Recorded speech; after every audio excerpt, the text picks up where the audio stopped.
我爹死了，但还没死透，竟还在地府干起革命，不光策反了黑白无常做他的左右护法，就连十殿阎王都和他称兄道弟，甚至还娶了美女孟婆当我的后妈，只因我拥有可接通阴阳两界的通明印，而我爹却啥都可以给他烧去，只为我以后可以直接去登基。我一听，瞬间眼前一亮，当即就把他娘的意大利炮烧去，助他去干仗，还有什么齐天大圣、铠甲勇士、奥特曼瞳孔都给他烧去。但在之前，我一如既往给老爹烧着一大堆纸钱，嘴里还叨叨着保佑我账户多1个亿，给我弄10几套房产，再不济保佑我找个漂亮富婆，我也勉强接受。不料老爹直接冒出来让我别烧了，顿时我脸上一惊，老爹是你？你听到我说的话了？从小跟着老爹经营白事店的我反而很惊喜，没错，正是老子。哎呀，老爸，太好了，你走了那么久，怎么才想着找我？先别激动，我就问你，烧那么多冥币干嘛？地府都通货膨胀了，都是你害的。靠！没想到死鬼老爹第一次联系我就骂我烧那么多还不是想让你在下面过上好日子？你倒是富裕了，可我却在阳间都要喝西北风了。老爹却一脸得意的模样，还好我给你留了件白事店，让你能给我烧很多东西，好多冥币，让我在地府过得有滋有味，要不然也没有权限联系你。我一听嘴角抽搐，当即拿着铁锹要把老爹的棺材板给撬了，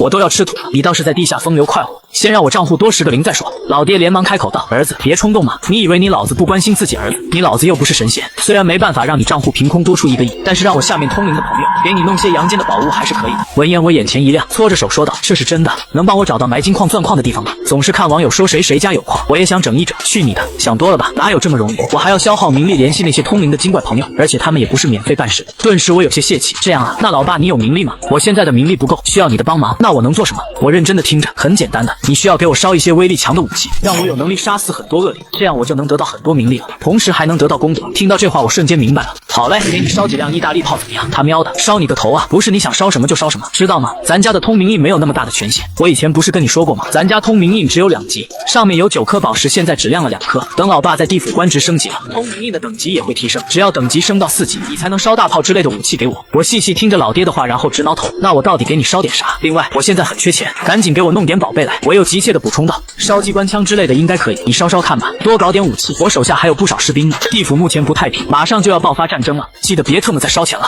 好家伙，老爹在地府混得不错，都有手下为他卖命了。小爷倒好，穷的连饭都快吃不上了。老爹看到我脸上的愁容，随即道：给你搞点金子应该没问题，可能只有1、2块，你换钱之后倒也够你花上一阵子。你只要多给我烧武器，我就可以打怪升级，到时候没准真能给你弄一个小矿山。闻言我的心情好多了，老爸，给你烧一个孙悟空怎么样？那打怪效率杠杠的，你可拉倒吧。通灵印起码到6级才能做到，那宝贝你怎么给我？今晚子时你去咱院子里的大树脚下放一个铁匣子，别忘了在里面放一叠香纸，还要盖上通灵印，然后不管听到什么都不要出去，天亮才出去，知道了吗？老爹严肃地讲道。我点头认真答应了下来。回到店铺，我就给老爹扎好了几架重机枪。老爸，只要你保佑我发财，你要什么我就给你烧什么。我自言自语，抑制不住心中的激动，随即烧掉了重机枪，然后还做了些小机枪、手枪之类的。之后我又想着，除了枪还能烧些什么？刀子、匕首都太弱了。突然我灵光一现，打了个响指。对了，烧个倚天剑吧。本来还想烧那种神话中的绝世刀剑，可又怕权限不够。做完这一切，我按照老爹的嘱咐，放了一个装着香纸的铁匣子在大树下。第二天早晨，我没来得及吃早饭，就激动地打开铁匣子，哈哈，是2根金条，放在嘴里咬了一下，卧槽，纯金啊！吃了点饭就美滋滋踹着金条出门了。与此同时，亲爱的，我昨晚做梦了，我爷爷让我去一家白事店买重机枪，这么巧，我也做梦了，我去世的老爸也让我找江辰买重机枪。许多人都在讨论昨晚做的梦，心中都有些茫然。老公，我爷爷给我托梦了，让我找一个白事店找江辰买倚天剑。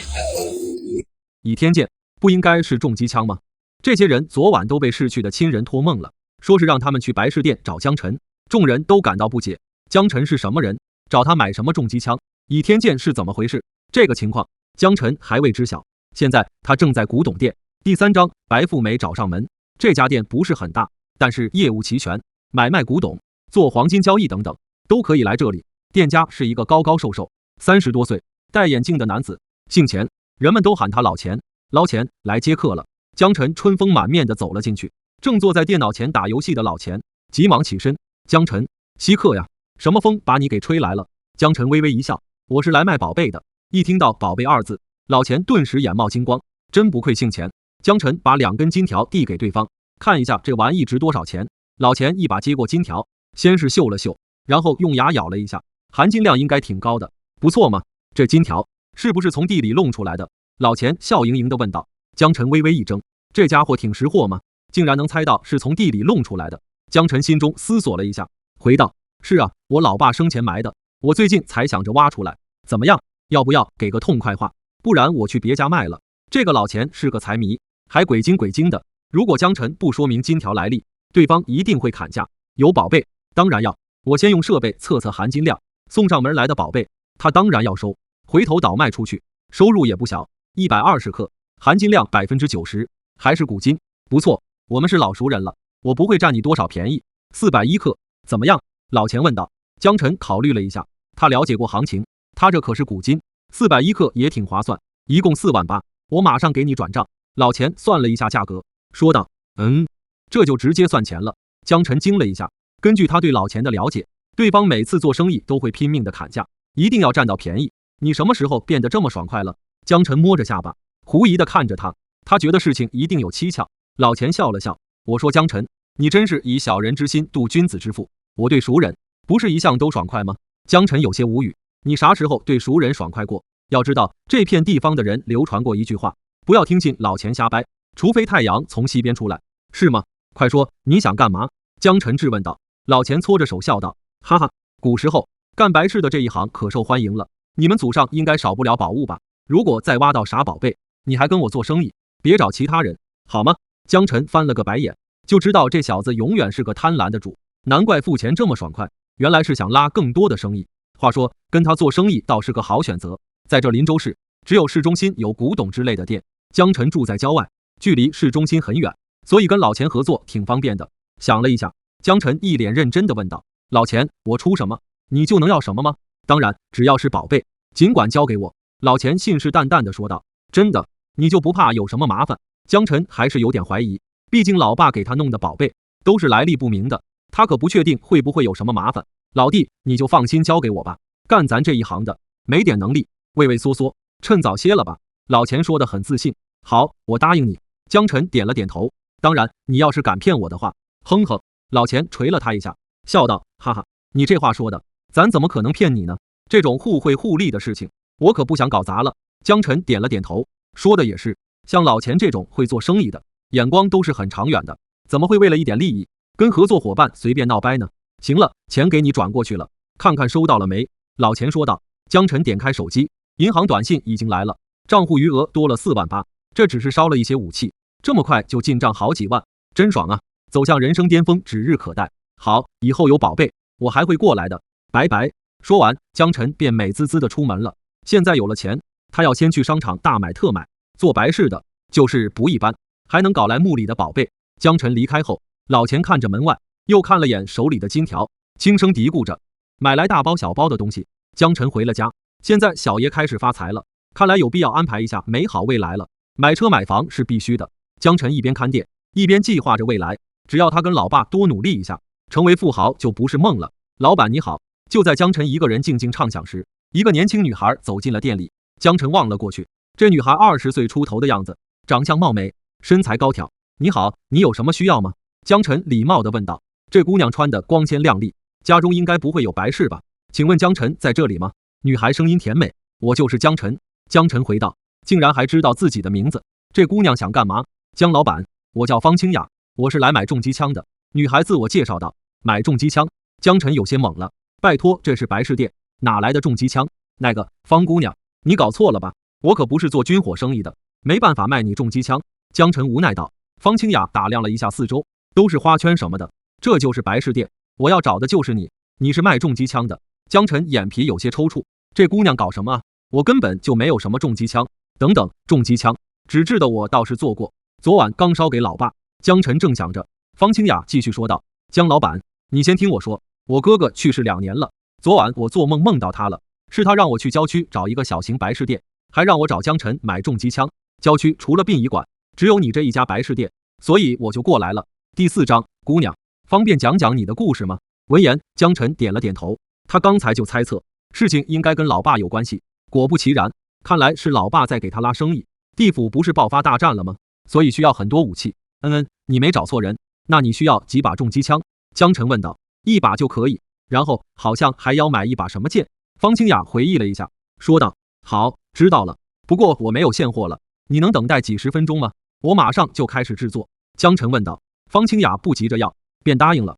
江晨马上开干了，有生意上门，他当然乐意。几10分钟后，方姑娘，我做好了，告诉我你哥哥叫什么，还有他的生辰八字，然后你跟我去后院，我怕马上把东西烧给他，你带这个出去也不方便，可以吗？江晨认真的说道。方清雅微微一笑，可以，有劳了。在枪和剑上写完方清雅哥哥的信息后，江晨带他去了后院，然后烧掉。看着熊熊火焰，方清雅不由看向江晨，问道：“江老板，这件事让我很奇怪，我哥哥怎么知道你，还让我找你？难道你会通灵术？”江晨也不好解释什么，便附和了一下：“我懂一点通灵的法子。”方清雅脸上一喜：“太好了，我很想我哥哥，你能让我跟他见一见吗？只聊天也行，我可以给你报酬。我就是想知道他在地下的情况，然后也让他知道我现在过得很富裕，让他在下面不要太担心我。”说着，方清雅的眼睛有些湿润。闻言，江晨有点动容，这姑娘以前的经历不一般啊。这个我不是什么高手，只会一点皮毛罢了，让你跟哥哥见面肯定是不可能的，对话恐怕也不可以。你给你哥哥写一封信吧，我能让他收到，回头他会在梦里回应你。江晨挠了挠头，说道：“我真的不能跟我哥哥对话吗？”方清雅有些失落。江晨真的做不到。昨晚他老爸能跟他沟通，是因为他老爸的级别高一点。方清雅的哥哥去世2年，应该没有什么级别吧？方姑娘，这要看你哥哥在地府的能力，他暂时无法跟你对话，就是说你哥哥需要在地府打怪升级，一步步提升级别，这样才有权限跟你说话，你能明白吗？江晨酝酿了一下，解释道：“我大概知道了，我哥哥让我找你买武器，就是为了打怪提升自己吧？那一把枪和一把剑可不够，江老板，你再多做一些武器烧过去吧，越多越好，或者做威力最大的武器，原子弹之类的，报酬好说。”方清雅急忙说道：“还真是一个富婆啊！原子弹，江晨倒是很想，他还想烧一些神话大佬过去，整个地府都能灭了，区区恶灵怪物算什么？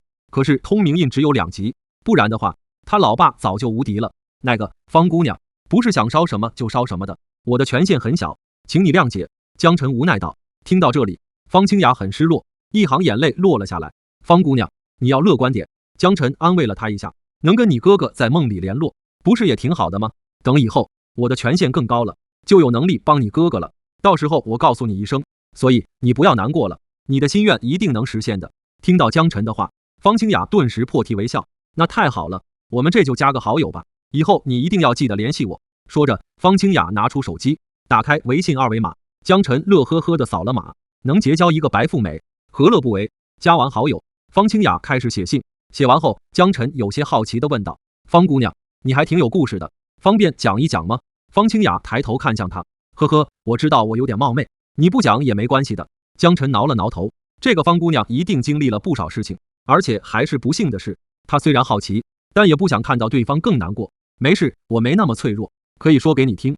方清雅淡淡一笑，我和我哥哥从小就被亲生父母抛弃了，后来是一对好心的夫妇收养了我们，他们的家境不好，对我们兄妹却付出了无限的爱，一有什么好东西就留给我们兄妹，祖父祖母也很爱我们。那些年，我和哥哥的生活很温馨，很快乐。可是好景不长，说着，方清雅的眼眶红了。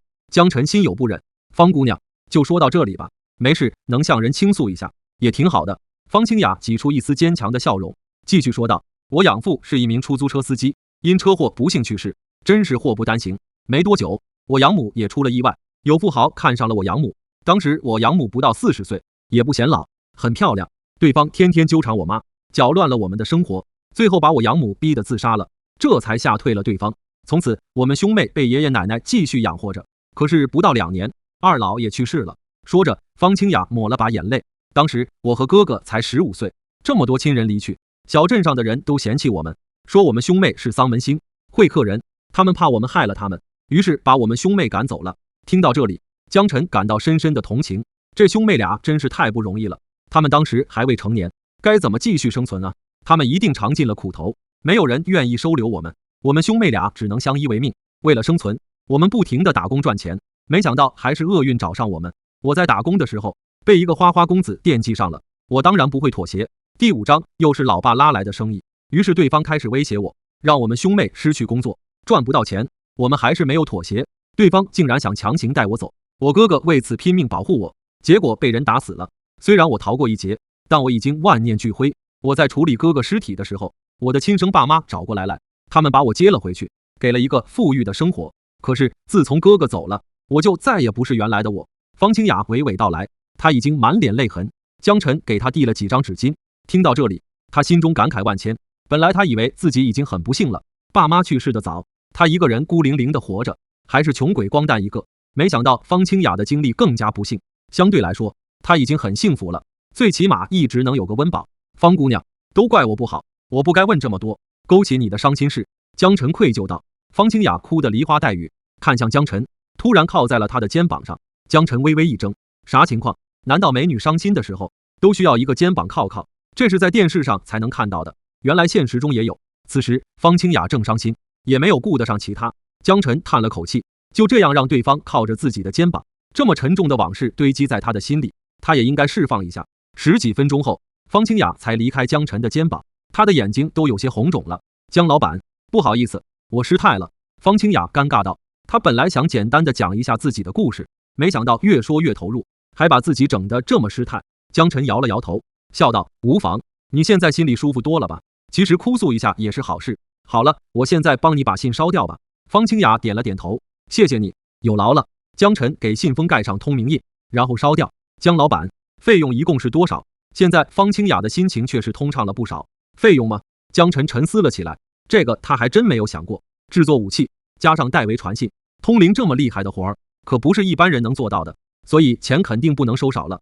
8000吧。他想了一下，说道。方清雅毫不犹豫地转了账。我去，这么痛快，果真是富婆。江晨突然有些后悔了，8000对富婆来说算什么？拿出个几万块也是轻轻松松吧。他真是要少了。江老板，钱已经转给你了，今天真是辛苦你了，以后有了更多权限，记得告诉我一声。方清雅一脸感激地说道。知道了。江晨微微一笑。方清雅不再逗留，离开了店铺，而江晨心中正愉悦，今天已经赚了5万多了，真是美滋滋。江晨坐在前台，一边看店，一边继续畅想未来，再多赚些钱，一定要买辆车，到时候开着一辆豪车出去，多拉风啊！我先上网看看，买哪辆车好呢？小哥，请问。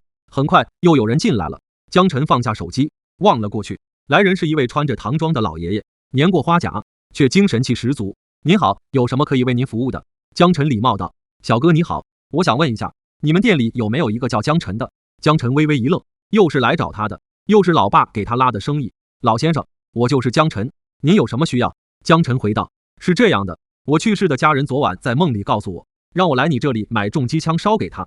老爷爷面容和蔼地讲述道。当然可以。江晨微微一笑，果然又是这样的生意，只不过我没有现货，您方便等几十分钟吗？没问题，有劳了。老爷爷点了点头。江晨扶着他坐在了一旁的长椅上，然后倒了一杯热茶给他。敬老爱幼可是龙国的传统美德，而且江晨想到了自己的爷爷，他爷爷也是这么和蔼可亲，以前可疼爱他了。江晨马上着手制作重机枪了，可能之后还会有不少人找他买枪买剑，他一定要抽时间多做一些，搞一搞存货，不然每次都是现做，太麻烦了。宝剑、手枪之类的做起来很容易，重机枪就很复杂了。江晨心中想着。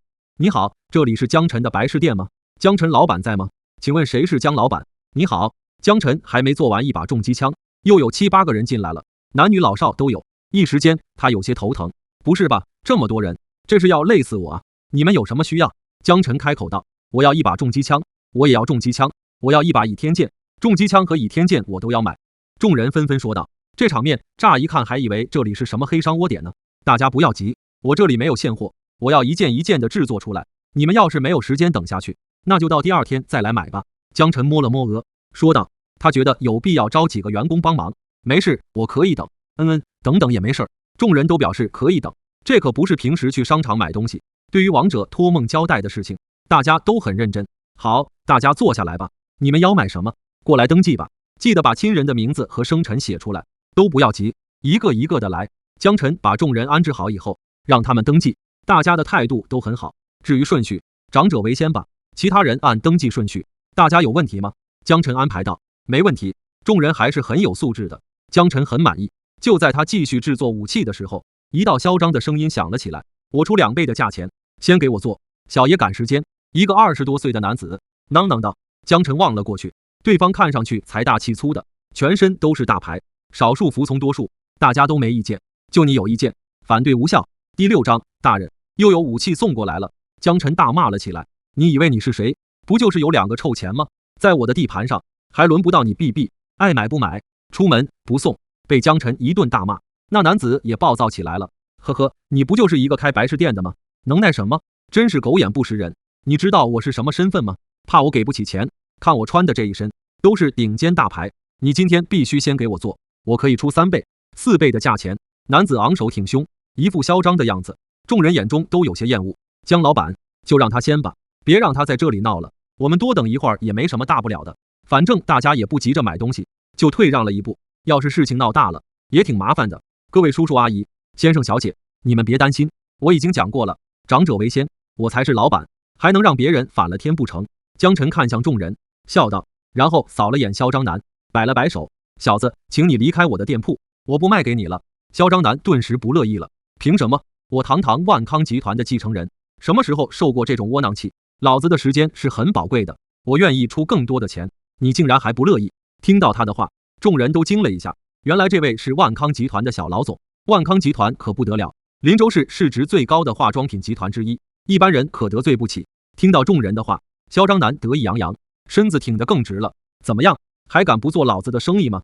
江晨不以为然，刚要拒绝，却听到他最先招待的那名老者走了过来。你说你是万康集团的继承人，那你就是赵一山的孙子。没想到赵一山一世英名，竟然有这种嚣张跋扈的孙子，老夫真替他感到可惜。听到这话，众人都望向老者，江晨也有些惊讶，这老爷爷的来头好像不一般啊。你谁呀？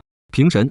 萧张南正要破口大骂，在看清老者的容貌时，却收住了嘴，并瞪大了眼睛。您老竟然也来了，快点向江老板道歉，然后乖乖的排队等着。老者瞪了他一眼，喝道。江晨怔住了，这位老爷爷仿佛从和蔼可亲的长辈，突然变成了霸气的将军。好的，好的。萧张南此时完全没有了嚣张气焰，他向江晨鞠了一躬。江老板，真是抱歉，都是我不好，惹您生气了，我会乖乖的等着，不会再闹了。江晨一时有些没反应过来，咋回事？对方怎么突然怂了？场上其他众人也惊呆了。万康集团可是很牛的，拥有几百亿的市值，没想到堂堂万康集团的继承人，在一位老者面前竟然淹了。这老者到底是什么身份？江晨也猜测对方来历不一般。哼，道个歉就行了。我再说一遍，请你离开我的店。江晨不打算妥协，在他的地盘，不论是谁，都要守他的规矩。闻言，萧张南眼底划过一抹厉色，随即离开了。江老板，你忙吧。老者也不再多说。江晨坐了下来，认真的制作武器。时间一分一秒的过去，一件又一件武器被做了出来，众人都默默的等着。那老者身份不一般，连万康的继承人见到都怕，还不是要一直等着？他们自然没有任何怨言，为顾客做好所有武器，盖上通明印后，江晨把众人带到了后院，一件一件的烧掉武器。搞定了。江晨活动了一下筋骨，站起身。江老板辛苦了，不知费用是多少？老者笑道。众人也都竖起耳朵认真听着。至于费用，江晨打量了一下在场众人，大部分人都穿着朴素，还有务农的，身上沾着泥土。我这边的规矩是根据顾客的身价收费。江晨说道。老爸以前告诉过他，人去世以后是有阴寿的，阴寿越长，到时候投胎也能投个好人家，只要多做善事，阴寿就会更长。明白。老者微微一笑，很欣赏江晨的做法。众人开始排队扫码付费，家境好的重机枪收8000，其他小型枪支手3000，倚天剑收4000，家境差一些的各种武器少收一半，务农的只收几百块，甚至几十。江老板的心地真好，太感谢了。家境不好的顾客都感激不尽。江晨莞尔一笑，做善事的感觉就是好。江老板，你是一个好小伙子，我很欣赏你，以后有事情的话，尽管打上面的电话找我帮忙。那个身份不凡的老爷爷笑呵呵地走了过来，递给江晨一张名片。谢谢。江晨收下了。这张名片很简洁，只标注了徐老2字以及手机号。今天好累啊。待顾客走后，江晨伸了伸懒腰，感慨道，虽然累，但是赚到钱很开心。与此同时，地府，江晨捎过来的武器，地府已经收到了，并引起了很大的轰动。好多武器啊，都是谁捎过来的？真猛啊。2名阴差望着面前的一大堆武器，有些惊讶。地府有专门的接受阳间物品的机构，这2名阴差就是负责发放物品的，是给月城的。马上把东西送过去吧。阴差头目吩咐道。几名阴差把武器放到几个大箱子里，抬过去了。这些武器全都印上了名字和生辰，只能本人使用。月城，哈哈哈，乖儿子，做得好。还有重机枪、大宝剑呢，这下打起来可爽了。摸着江晨捎过来的武器，江明满脸笑意，他正是月城的城主大人。大人，又有武器送过来了。一名手下前来汇报。江明惊了一下，不是吧，儿子效率这么高吗？他急忙走出门，只见一个个箱子里装满了武器，有各种枪支，光重机枪就有10多把，还有很多宝剑。第7章，兄弟们，火力伺候。江城主，您的少爷真孝顺啊。送货的阴差笑呵呵道。江明是2级战士，还是一座城池的城主，比他们这些阴差的地位高一些。有劳了，这些钱是辛苦费，各位去吃点好的，江明递给阴差2沓冥币，大方的笑道：“他现在有的是钱，花都花不完。”江城主客气了，有这么多好使的武器，大战之后您可能直接就升级到3级战士了。阴差笑眯眯的接过冥币，他们可没那么富裕，还是很需要钱的。儿子，你可太够意思了，这么快就给我捎来这么多武器。江明心情愉悦，现在他的战力可是大大的提升了。等到地府大战，那些恶灵根本就不是他们月城的对手，到时候他就有源源不断的名利了。之后帮儿子发大财。美滋滋，江城主，货物已经送到了，我等告辞。阴差们拱了拱手，瞬间消失在原地。大人，少爷太厉害了，这下我们有足够的资本对付恶灵了。手下眼冒金光的看着周围的武器，他清楚的记得，昨天晚上很多恶灵来月城打探实力，结果江明抱着重机枪就开始突，把那些恶灵都干掉了。召集所有人，今晚一定回来更多恶灵，到时候我们大干一场。江明斗志昂扬的说道，随即拿了些武器率先上了城墙。士兵们渐渐赶了过去。大人好！看到江明，众人站得整整齐齐。我宣布一件事，看到这些武器了没？都是我儿子给我烧的，回头我让他帮你们每一个人烧一把重机枪，那威力杠杠的。我们打恶灵的时候还不跟完似的，以后我的级别提升了，有权限回到阳间，我也带大家一起过去的。大家都挺想念亲人吧？听到江明的话，士兵们都动容了。说起亲人，谁不想念呢？对他们来说，回阳间是一件渺茫的生气。必胜，必胜！一时间，士兵们也斗志昂扬。不一会儿，人都到齐了。大人好，大人！那些后来的士兵手里都拿着枪支、宝剑。今天找江晨烧武器的人，就是给他们烧的。武器都到手了没？今晚大家好好干，打了胜仗，回头我让我儿子再给你们烧更厉害的武器。江明背负着双手，颇有兵马大元帅的样子。明白！众人齐声喊道。紧接着，江明指挥士兵们准备战前布置。很快到了晚上，一阵阵阴风呼呼地吹着，恶灵醒来了。大人，为什么会有这么多恶灵？好像一直杀不尽。有士兵忍不住问道。众士兵都把目光投向江明，一脸认真。这些恶灵都是由人的怨气形成的，作恶的力量比一般灵体更强大。之所以数量好像无穷无尽，那是因为在阳间，人人都有怨气，这些怨气进入地府，就生成了恶灵。而且怨气深的人去世后，其魂魄形成的恶灵会更强大。地府有恶灵的存在，其实也不完全算坏事。我们都是去世的人，已经是灵体了，只要我们足够强大，就可以更好的保佑阳间的家人。说着，江明拔高了音调。那么，为了我们能变得更强大，大家一定要拼一把，每一次大战我们都要胜利。众士兵也大喊道：必胜，必胜！这时候，一道阴森的声音传了过来。江明，你好像挺有把握。众人都看了过去，一大波恶灵来袭，为首的一名穿着铠甲的恶灵正不屑地望着月城众人。铁铠战士。江明微眯了眯眼睛。铁铠是一方恶灵族群的首领，在地府每一座城池附近都有一方恶灵族群。江明，昨晚我们派出的人只是为了试探你们现在的战力，你以为你们真的比我们强？要知道怨气是源源不断的，就算你们的武器厉害，又能怎么样？在地府，武器的灵力可是会耗尽的，我们数量多，耗也能耗死你们。月城早晚会被我们攻破，我们这些人都将是我的盘中餐。铁铠冷笑道。江明他们是灵体，干掉恶灵可以获得名利，从而升级自己的职位和实力，而恶灵干掉灵体的话，也可以获得名利，同样能提升自身实力。两者唯一的区别就是恶灵还可以吞噬灵体。如果铁铠真的能拿下月城，吞噬掉所有灵体，他就可以升为金铠，再努力一把，回到阳间也是有很大几率的。听到铁铠自信的话语，月城的士兵们都感到不屑。拉倒吧您嘞，你们恶灵可以源源不断，我们的实力也能越来越强的好吗？耗死我们，做梦吧！反正现在咱的武器这么厉害，还怕你们这些恶灵吗？铁铠，你比我更自信啊！江明阴阳怪气道。呵呵，等着瞧吧。铁铠正要继续放些狠话，打击一下对方，没想到江明突然大喊一声：同志们，开干！说完，士兵们飞快地把一排重机枪架在城墙上，各种枪支摆好，对着铁铠他们蓄势待发。看到这里，铁铠愣了一下，不是吧，枪也太多了吧？昨晚不是只有几把吗？兄弟们，火力伺候！江明挥着倚天剑，大声指挥着，突突突，重机枪猛然开火，子弹刷刷刷地射向铁铠。江明，不带这样干的，你是不是作弊了？破坏地府规矩是要受到惩罚的。铁铠有些措手不及，身后的恶灵急忙冲过来护着他。他喵的，你说谁作弊了？我们有通明印，让我儿子烧武器过来，有什么问题吗？江明冷哼一声，随即抱着机枪就开始拼命的扫射，大量恶灵被消灭，真特么爽啊！第一次打得这么痛快，哈哈。第8章铠甲勇士能整吗？所有士兵都感到痛快不已。报仇了，总算可以狠狠地教训他们了。重机枪用着就是好使，大人威武，少爷威武，兄弟们继续干，狠狠干他丫的！以前他们每次跟恶灵干仗的时候，总是处于劣势，被对方虐得死去活来。如今终于能一雪前耻了，一时间士兵们越打越勇，杀呀，突突突，都给我去死吧！另一边，恶灵们有些招架不住了，可恶，小的们，改变战术，一定要攻破城池！铁凯气急败坏，因为好一阵子没跟岳城干仗了，处于谨慎。他昨晚特意派人先试探了一下对方的战力，看到岳城有一些热武器，今天他才特意率领全部兵力，想趁岳城没有变得更强，赶紧攻破城池。没想到今晚过来，却看到对方拥有了更多的武器，整体战力几乎可以制衡自己这边了。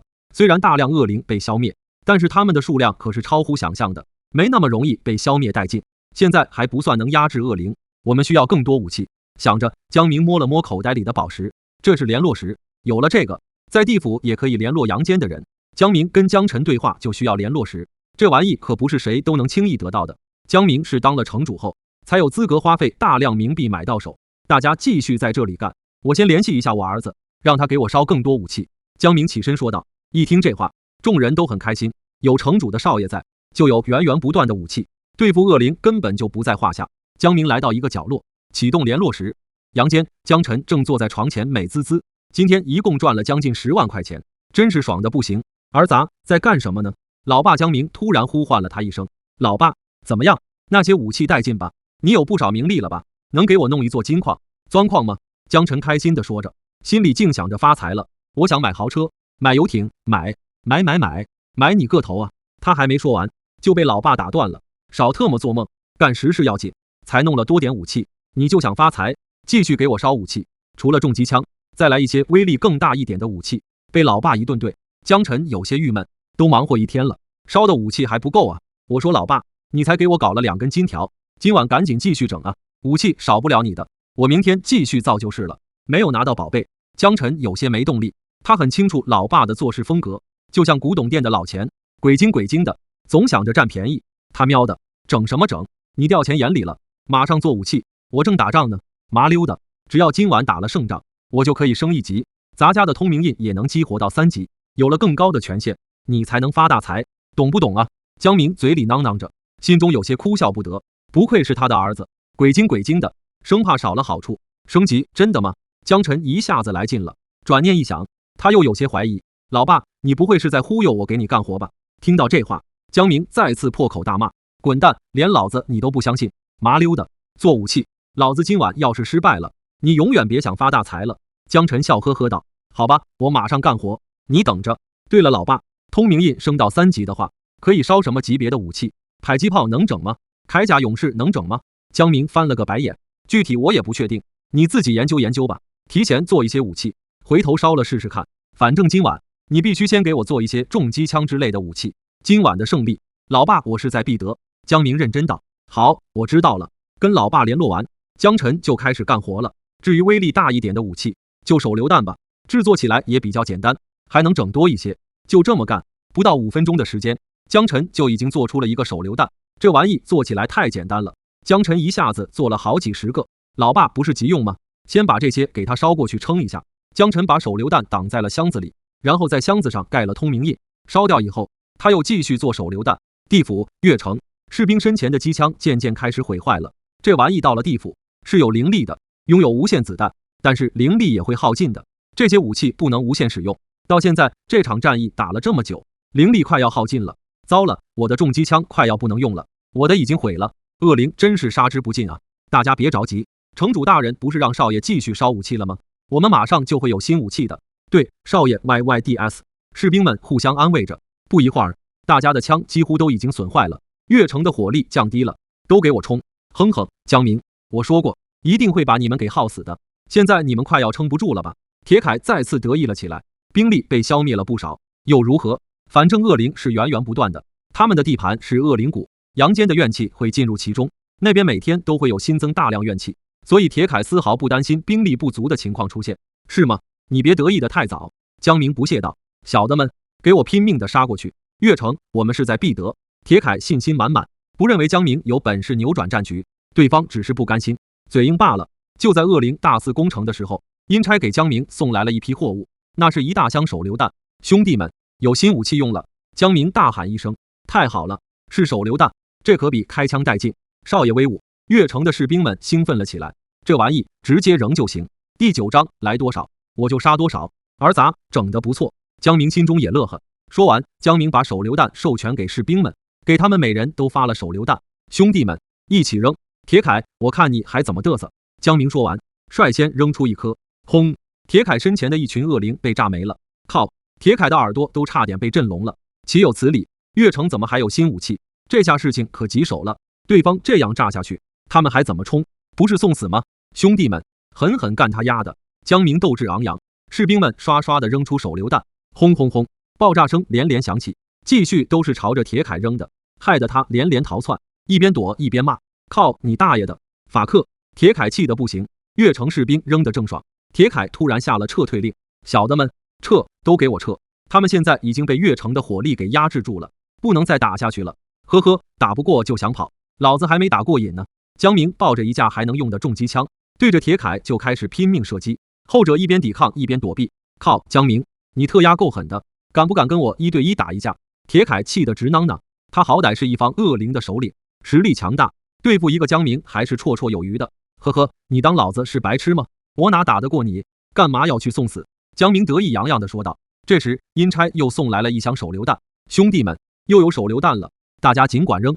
江明把手榴弹分给士兵们，众人都很开心，拉下引线就开始扔手榴弹，一个接一个，心中都痛快不已。轰轰轰，爆炸声不停，越来越多的恶灵被消灭了，甚至铁凯也受了伤。都给我坚持住！铁凯大吼着，心里极其不爽。他喵的，他们做恶灵的，什么时候受过这种窝囊气？被越城这么连轰乱炸，他们连撤退都来不及。对了，请援兵！这时，铁凯拿出求救信号弹，发射到天空中，绿色光芒划过天空，最后呈现出铠甲的形状。其他城池同样正在奋战的恶灵，这时看到了天空的求救信号，是铁凯在求救，那不是越城的方向吗？铁凯也太没用了吧，连一座城池都攻不下来。小的们，我们这就去越城帮他。呵呵，铁凯怎么越来越弱了？我们去越城，越城很厉害吗？铁凯都需要求救，我们去看看。看到铁凯的求救信号后，其他地界的首领都率领手下过去了。那几个城池的人顿时松了一口气，恶灵总算撤了，真是太难对付了。话说越城太牛了吧，把恶灵打的都求救了，我们也去越城吧。这几方恶灵应该都过去帮忙了，不知道越城能不能顶得住，我们去帮帮忙吧。好，走着。其他城池的城主也都带着士兵过去了。越城，江明他们扔手榴弹，正扔得过瘾。江明，我已经找了援兵，我就不信你还能撑下去。铁凯恶狠狠地喊道。恶灵虽然只会作恶，但他也知道上下一心，为了回到阳间，他们必须团结一切可团结的力量。既然其他地界有同伴求救，大家自然愿意帮忙。不过今晚这种情况很少出现，一方地界的恶灵居然输得这么惨。此时所有恶灵都朝着越城赶去，一方恶灵的力量已经不小了，好几方恶灵在一起，厉害程度绝对不容小觑。居然搬救兵，好啊，你尽管求救，来多少我就杀多少。江明依然有底气，因为儿子这个武器库会一直给他做后盾，他就怕恶灵们都撤退了，那他就没有名利可赚，无法更快提升自己的等级。不一会儿，各方恶灵浩浩荡荡的出现，有一方恶灵手里都拿着大铁锤，比普通恶灵更强一些。铁凯，你怎么回事？你也太狼狈了吧！越城有那么难攻吗？你居然被人家给压制住了，真没用啊！各方恶灵的首领看着浑身破烂不堪的铁凯，鄙夷道：“你们别急着贬低我，你知道越城用的是什么武器吗？”铁凯气愤道：“哦。”其他首领急忙看向越城，只见城墙上守卫们正在分发手榴弹。我靠，热武器，他们怎么会有？我就说嘛，铁凯不至于这么没用吧？首领们惊呼一声。不过他们也不担心，毕竟在数量上，他们还是压制越城的。对方的手榴弹总不可能源源不断吧？不信耗不死他们。江城主，江城主，我们来了！江城主，你们厉害啊，竟然有热武器！现在那些恶灵都汇聚过来了，我们也要帮你。这时候，其他城池的城主纷纷赶到，看到越城的装备后，都被惊到了。难怪恶灵会求救，你们没有枪支弹药，还是我们自己来吧。既然来了，你们就一起见证一下，看我是如何虐死恶灵的。江明自信一笑，说道。其他城主还是有些担忧，敌人数量这么恐怖，而越城就这么点人，就算有厉害的武器，也很危险啊。他们正要劝说江明，却听到不远处的敌人发话了：“你们越城真是嚣张啊，不就是有点好武器吗？有什么了不起的？等着这瞧吧！”我们很快就会攻进城。小的们，冲啊！这些恶灵首领根本就不认为越城能撑下去。这时候，城墙上方出现一个传送洞，一大堆武器被传送了出来，有重机枪、火箭筒，还有手榴弹。阴差为了方便送货，直接开启了传送洞。在爆发战争的时候，城主有权限使用传送洞。哇塞，好多武器！城主们都目瞪口呆了。这是从阳间烧过来的。原来江城主家有通明印，这下越城可发达了，随时都可以有武器送过来。江城主，你们越城还收人吗？第10章，多交几个女朋友也没关系啊。甚至有些人还想加入越城，他们都知道通明印的意义，那简直像开挂一样。恶灵们也目瞪口呆了，越城的武器也太多了吧？这仗还怎么打啊？其他事回头再说，现在最要紧的就是干死这些恶灵，让他们明白我们也不是好欺负的。江明笑呵呵道，不愧是我的儿子，效率太高了。江明马上把武器发给了士兵们，兄弟们，狠狠地干，过了今晚，我们越城就可以升到3级了。江明大喝一声，小样，你们数量多又如何？老子照样干死你！江明鄙夷地看向城外的恶灵，想联合起来对付我越城，真是异想天开。杀呀！士兵们斗志同样高涨，突突突突，一时间众人玩命地开火，轰轰轰，手榴弹一个接一个的乱扔一通，火箭筒的威力更是强大。看到这里，其他城池的人都惊呆了。我的天哪，越城真是太疯狂了！谁让他们有大量武器呢？地府中可没有这种热武器，毕竟谁也想不到，死了以后来到地府也不太平，居然还有战争。阳间的亲人更是想不到这些，最多烧一些冥币，没有人会烧武器之类的。因此武器在地府是稀缺物资，可越城呢，直接开挂了，武器应有尽有，威力还挺强。看着越城的人痛快的输出，其他城池的城主、守卫都羡慕不已。越城太厉害了，开了挂就是不一样。为什么我家没有通明印？通明印在手，江城主父子那可就发达了。要是我侄女能嫁给江少爷，一定很幸福，我也能沾沾光。看来我今晚有必要托梦给我侄女。有的城主甚至生了这种念头，对呀，我也要给我的女儿托梦。好主意，我也要这样。你们想多了吧？江少爷只能娶一个，不结婚的话，多交几个女朋友也没关系啊。反正我们一定要结交到江少爷。其他城主都点了点头，也不管自己的想法是否荒谬。另一边，城外的恶灵首领正心情不爽，他们从来都没有受过这种窝囊气。他喵的，越城太强了吧？这仗还怎么打啊？趁早撤退算了。我说阴锤帮，你们还愣着干什么？快点上啊！铁凯看向身旁的阴锤帮首领银锤，大喝道：今晚最不爽的就是他了。本来养精蓄锐已久，想在今晚一举拿下越城，没想到自己这边根本就打不过对方。阴锤帮，给我攻城！拿着特大铁锤的阴锤帮首领银锤大吼一声，紧接着手里拿着铁锤的恶灵纷纷走向前，嗖嗖嗖，他们开始朝着越城扔铁锤。这不是凡间的铁锤，力量非常大。铁锤投出时，马上就有几名越城守卫被锤杀。可恶！江明微眯了眯眼睛，阴锤帮可是恶灵中最强大的族群之一。兄弟们，集中火力对付阴锤帮！江明指挥一声，一时间，所有重机枪、火箭筒都瞄准阴锤帮。阴兆族，准备防御！看到越城的意图，恶灵也早有准备。阴兆族首领一声令下，大量奇形怪状的恶灵出现在阴锤帮前方，他们周身都被黑暗的阴气罩包裹着，防御力非常强。子弹、手榴弹、炮弹打击在他们的身上，并没有造成任何损伤。等到第一排恶灵的名力耗尽后，后面的恶灵会立刻顶上，一时间他们还是挺难缠的。江明，让你嘚瑟，这下看你怎么奈何我们。铁凯看到这里，心里终于舒坦了一些。恶灵有不同种族群体，各大种族都有各自的优势、劣势。比如铁凯是铠甲族，他们身上的阴气形成的是铠甲，他们可以防守，也可以攻击。当然，这两个属性分别比阴锤帮和阴兆族弱一些。如果不是被越城开挂，他们是不会攻城失败的。这边江明陷入了思索，敌人现在既能防御又能攻击，越城根本就占不到什么便宜。你们先打着，我让我儿子帮我们烧一些能消灭阴兆族的装备。江明说道。是，守卫们继续火拼，烧了这么多，也差不多了吧？阳间，江晨靠在了躺椅上，干了这么久的活儿，他感到浑身疲惫。看着院子里的一大堆灰烬，江晨正想收手，老爸的声音又响起了：儿子，我这边遇到了更厉害的恶灵种族，你赶紧再给我烧一些别的武器。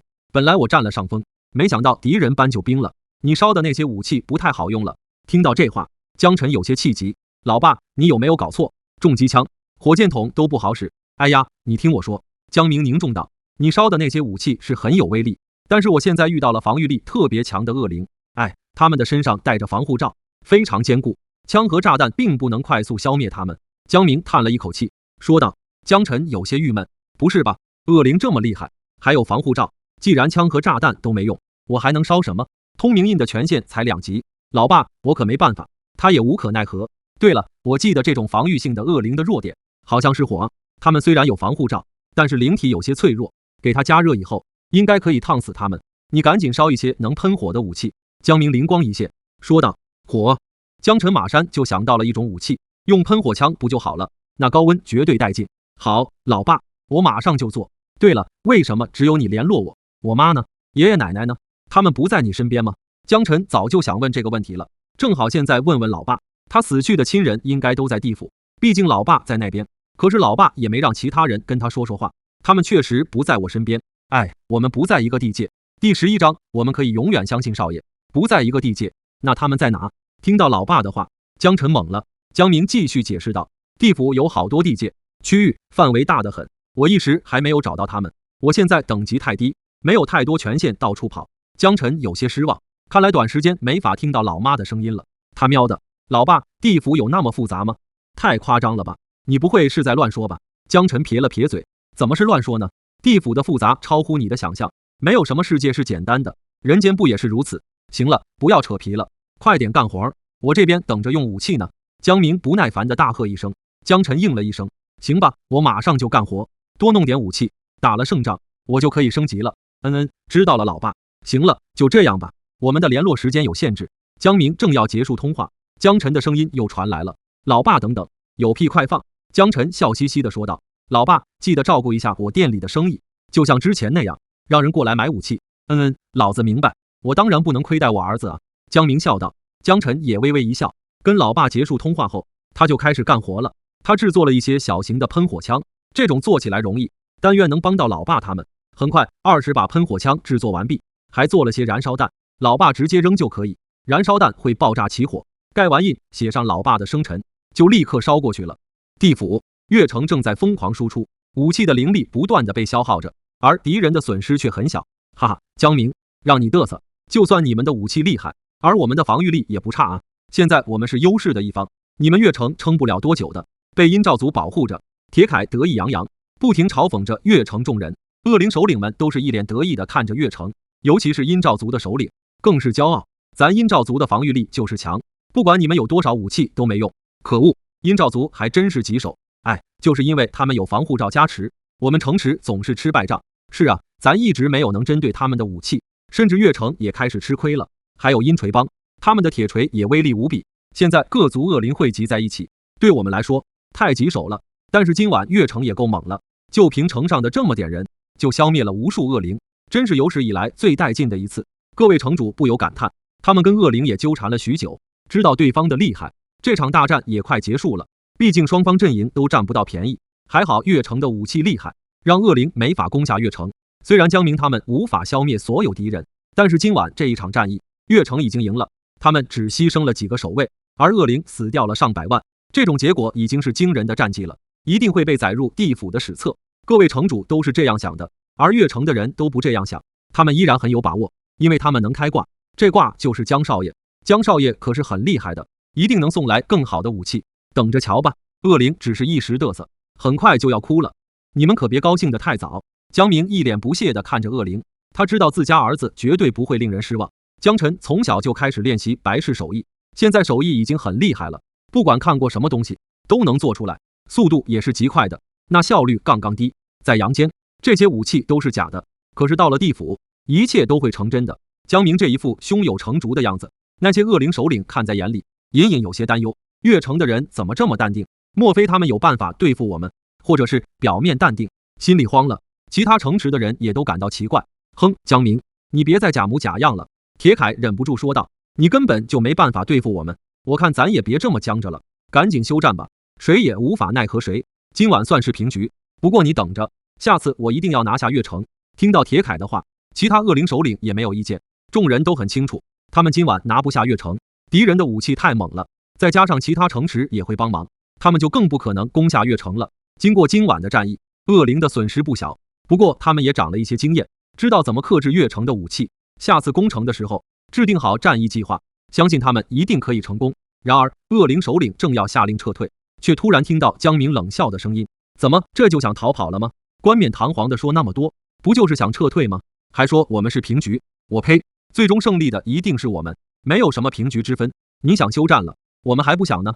江明正大声说着，突然城墙上的传送洞又开启了，又有一大批武器传送了过来。众人急忙看了过去，顿时瞪大了眼睛，好多喷火枪，好多燃烧弹，就知道少爷会雪中送炭的，不愧是少爷，效率真高。这些装备都是用于火攻的，正好可以克制阴兆族。少爷威武！不行，我一定要让我妹妹追求他，今晚回去就托梦给他。小芳，让你妹妹下手快一点。岳城众人都开心了起来，他们可以永远相信少爷，有武器了，大家继续干他丫的！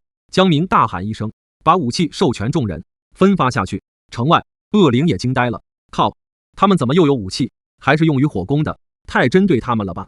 可恶！正在观战的各大城主看到那些喷火枪、燃烧弹，也都瞪大了眼睛。岳城的挂可真厉害啊！江城主的少爷效率太高了吧？岳城需要什么就有什么。第12章，好想加入岳城怎么办？照这样发展下去，岳城肯定是地府的超级大城。事不宜迟，我现在就要给我女儿托梦，让她追求江少爷，我也要去。靠，我只有儿子，没事，让你儿子也试试，没准江少爷男女通吃呢。啊，可我连儿子都没有，你老婆不是还年轻吗？让她上呗。对啊，我马上就去给我老婆托梦。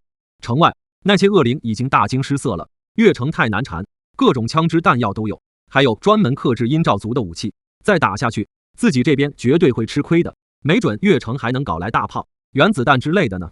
现在恶灵都慌了，岳城给他们带来的震撼太大了，之后对方会拿出更厉害的武器也说不准。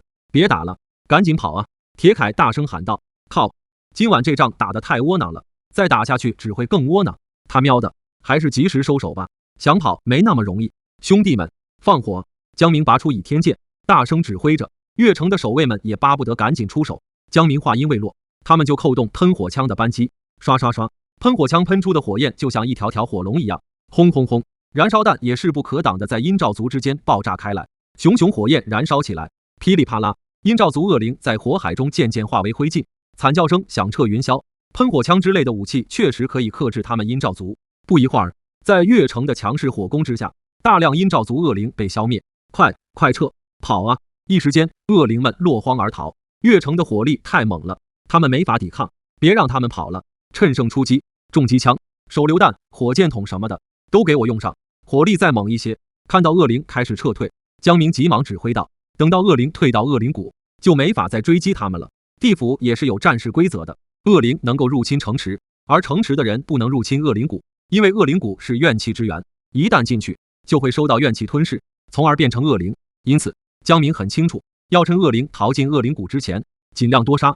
杀恶灵除了可以让他们获得名利和功德，提升地位，下一世的气运强一些，还能为阳间做功德。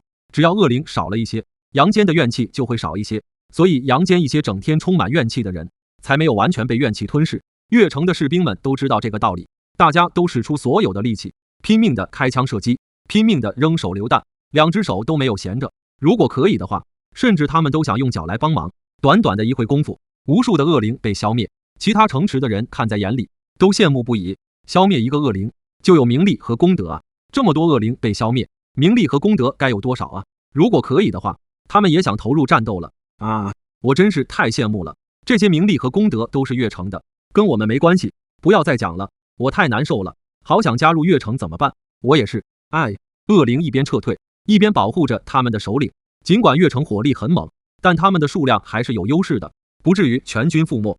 这些首领都能安全回到恶灵谷，他们的首领没事，死再多的恶灵都没关系，因为这些首领都有特殊属性加持，他们可以用怨气重新复活手下灭亡的恶灵，怨气可以源源不断的产生，他们从来都不需要担心兵力损失。此外，获得重生的恶灵比之前的实力会更强，重生即升级，所以恶灵都会心甘情愿的为各自的首领牺牲。哎，恶灵在数量上的优势太大了，我们还是没能干掉那些首领，可惜啊！江明看着城外，一脸遗憾地说道：如果能消灭那些恶灵首领，他就能成为4级战士。稍稍遗憾了一下，江明对身边的士兵们大喊一声：同志们，清理战场吧，我们赢了！听到江明的声音，岳城众人都欢呼了起来。以前总被恶灵压制，今天终于扳回来了，哈哈，今晚这仗打得太特么痛快了！城主大人永远的神，少爷永远的神，这是他们第一次把恶灵打得落荒而逃，名利和功德赚大发了，他们可以在地府名垂青史。出城门，江明一声令下，众人蜂拥而出。城外空中飘散着雄浑的名利，都是恶灵被消灭后留下来的。江明他们闭上眼睛，开始吸食名利，大家都一脸享受。看到这一幕，其他城池的人都羡慕不已。好多名利，没有他们的份儿，他们只能眼巴巴地看着对方享用，就好像乞丐看着富人吃大鱼大肉，这感觉太不爽了。今晚过后，越城的整体实力将得到疯狂的提升，越城的等级也会提升到3级。当然，实力越强，责任就越大。根据地府的法则，恶灵谷和城池是相互制衡的，城池越强，恶灵谷也越强。这听起来不是一件好事，毕竟双方阵营的实力差距永远不会拉开太大。不过江明他们反而很开心，恶灵变得越强，被消灭后，送给他们的名利就和功德会更多，这事情何乐不为？高级玩家杀高级怪比是很正常的吗？所以越城变强以后，再杀低级的恶灵就没有意思了，获取名利速度太慢了。因此地府的法则设置得很正常，大家都没有异议。等到城外的名利全都被众人吸取后，越城也发生了巨大的变化，城池突然被金色的光芒笼罩，金光洒向城池的每一处角落。这时候众人都心中振奋地等待着，光芒出现后，也代表着越城终于升为2级城池了。随着光芒洒下，整座越城的面积开始增长，城墙更加坚固。参与战斗的守卫们，每人的头顶山都出现了金色的小花，一朵花代表的是1级，2朵花是代表的是2级。第13章，我觉得少爷应该喜欢熟女。江明的头顶上有3朵金花，也就是说他现在是3级战士。一般来说，成为2级战士后，有一定的财力，就可以申请成为一城之主。不一会儿，金色的光芒消失不见，整座城升级完毕。现在城池的面积几乎增长了2倍，一眼望去，城池比以前高级了很多。太好了，我终于有级别了，我现在是1级战士。同乐同乐，我也是1级了，哈，我是2级战士了，我可以更好的保佑阳间的亲人了，哈哈。升级后，众人都欢呼雀跃着。在地府，他们可以影响阳间亲人的气运，只要他们越来越强，亲人的气运就会越来越强。人间不是有一种习俗吗？尤其是富人家，他们都会专门选择一块风水宝地安葬死去的亲人。其实这不只是习俗，是有一定讲究的。地府有很多跟阳间衔接的阴地，也就是阳间所谓的风水宝地，里面含有丰富的名利。坟墓的位置选择对了，死者来到地府后，可以尽情的吸收这块宝地的名利。这样的话，他们刚来地府就有了一定的实力，比普通亡灵还要厉害。同时，他们在阳间的亲人就会获得更大的气运，大家都升级了，很好。江明看了眼众人，笑道：地府有18个层次，越城就是在最后一层，在这一层，越城算是最强城池了。他们现在有权限去第17层打恶灵，层次越往上，恶灵实力就越强，他们能获得的名利和功德就越多。现在江明的联络石也已经升到3级了，每一个城池的城主都有一块联络石，可以随着城主的级别提升而提升。本来江明只能跟阳间的亲人通话4分钟，升了1级后，时长可以延伸到8分钟。同时，他家的通明印也升到了3级，能激活更大的权限。江晨可以给他烧威力更大的武器。到那时，害怕恶灵的实力强吗？多谢城主大人带领我等升级，多谢少爷。兴奋过后，众人想着江明父子的功劳最大，便激动地表达感激，甚至跪了下来。大家都明白，没有城主父子，他们不可能击退恶灵，不可能获得这么多名利和功德。只是铠甲族，他们就无可奈何，何况还有其他恶灵种族，所以他们都是发自肺腑的感谢江明父子。看到这里，其他城池的人又羡慕起来了。靠，为什么我们城池没有开挂的人？真是太心酸了。大家不必客气，功劳也不都是我家的，今晚兄弟们都非常辛苦。对了，你们不是说要给我儿子送好多女朋友吗？还不快点去托梦，要是我儿子不想有太多女人，很多人可就没戏了。江明笑眯眯地说道，他儿子也都20多了，也该考虑人生大事了。对对对，众人也都想起了这事。江明家可是有通明印的，江城主在地府一定会起飞的，到时候他儿子也该走上人生巅峰了。他们必须赶紧给家里的姑娘找个强大的靠山。对了，各位城主，感谢你们想要帮忙的心意。我儿子住在林州市郊外，开着一家白事店，日子过得有点穷，你们应该也需要武器吧？赶紧托梦给家里人，光顾一下我儿子的生意。江明看着其他城池的人，笑呵呵道，他还记得江晨之前让他多介绍生意来着，真的太好了。其他城池众人马上眼冒金光，他们当然想要武器，而且眼馋很久了。多谢江城主，我马上托梦。江城主，谢了。另外，恭喜了，越城成为本层最强城池了。我是不是也要托梦给我孙女，去攀上江少爷？对对对，我也要给我女儿托梦。那些城主感谢完江明后，就赶紧去托梦了。越城众人见状，更是火急火燎。他喵的，你们又不是越城的，竟然也想掺和一下，我们要早点下手。我也赶紧托梦让我妹妹追求江晨。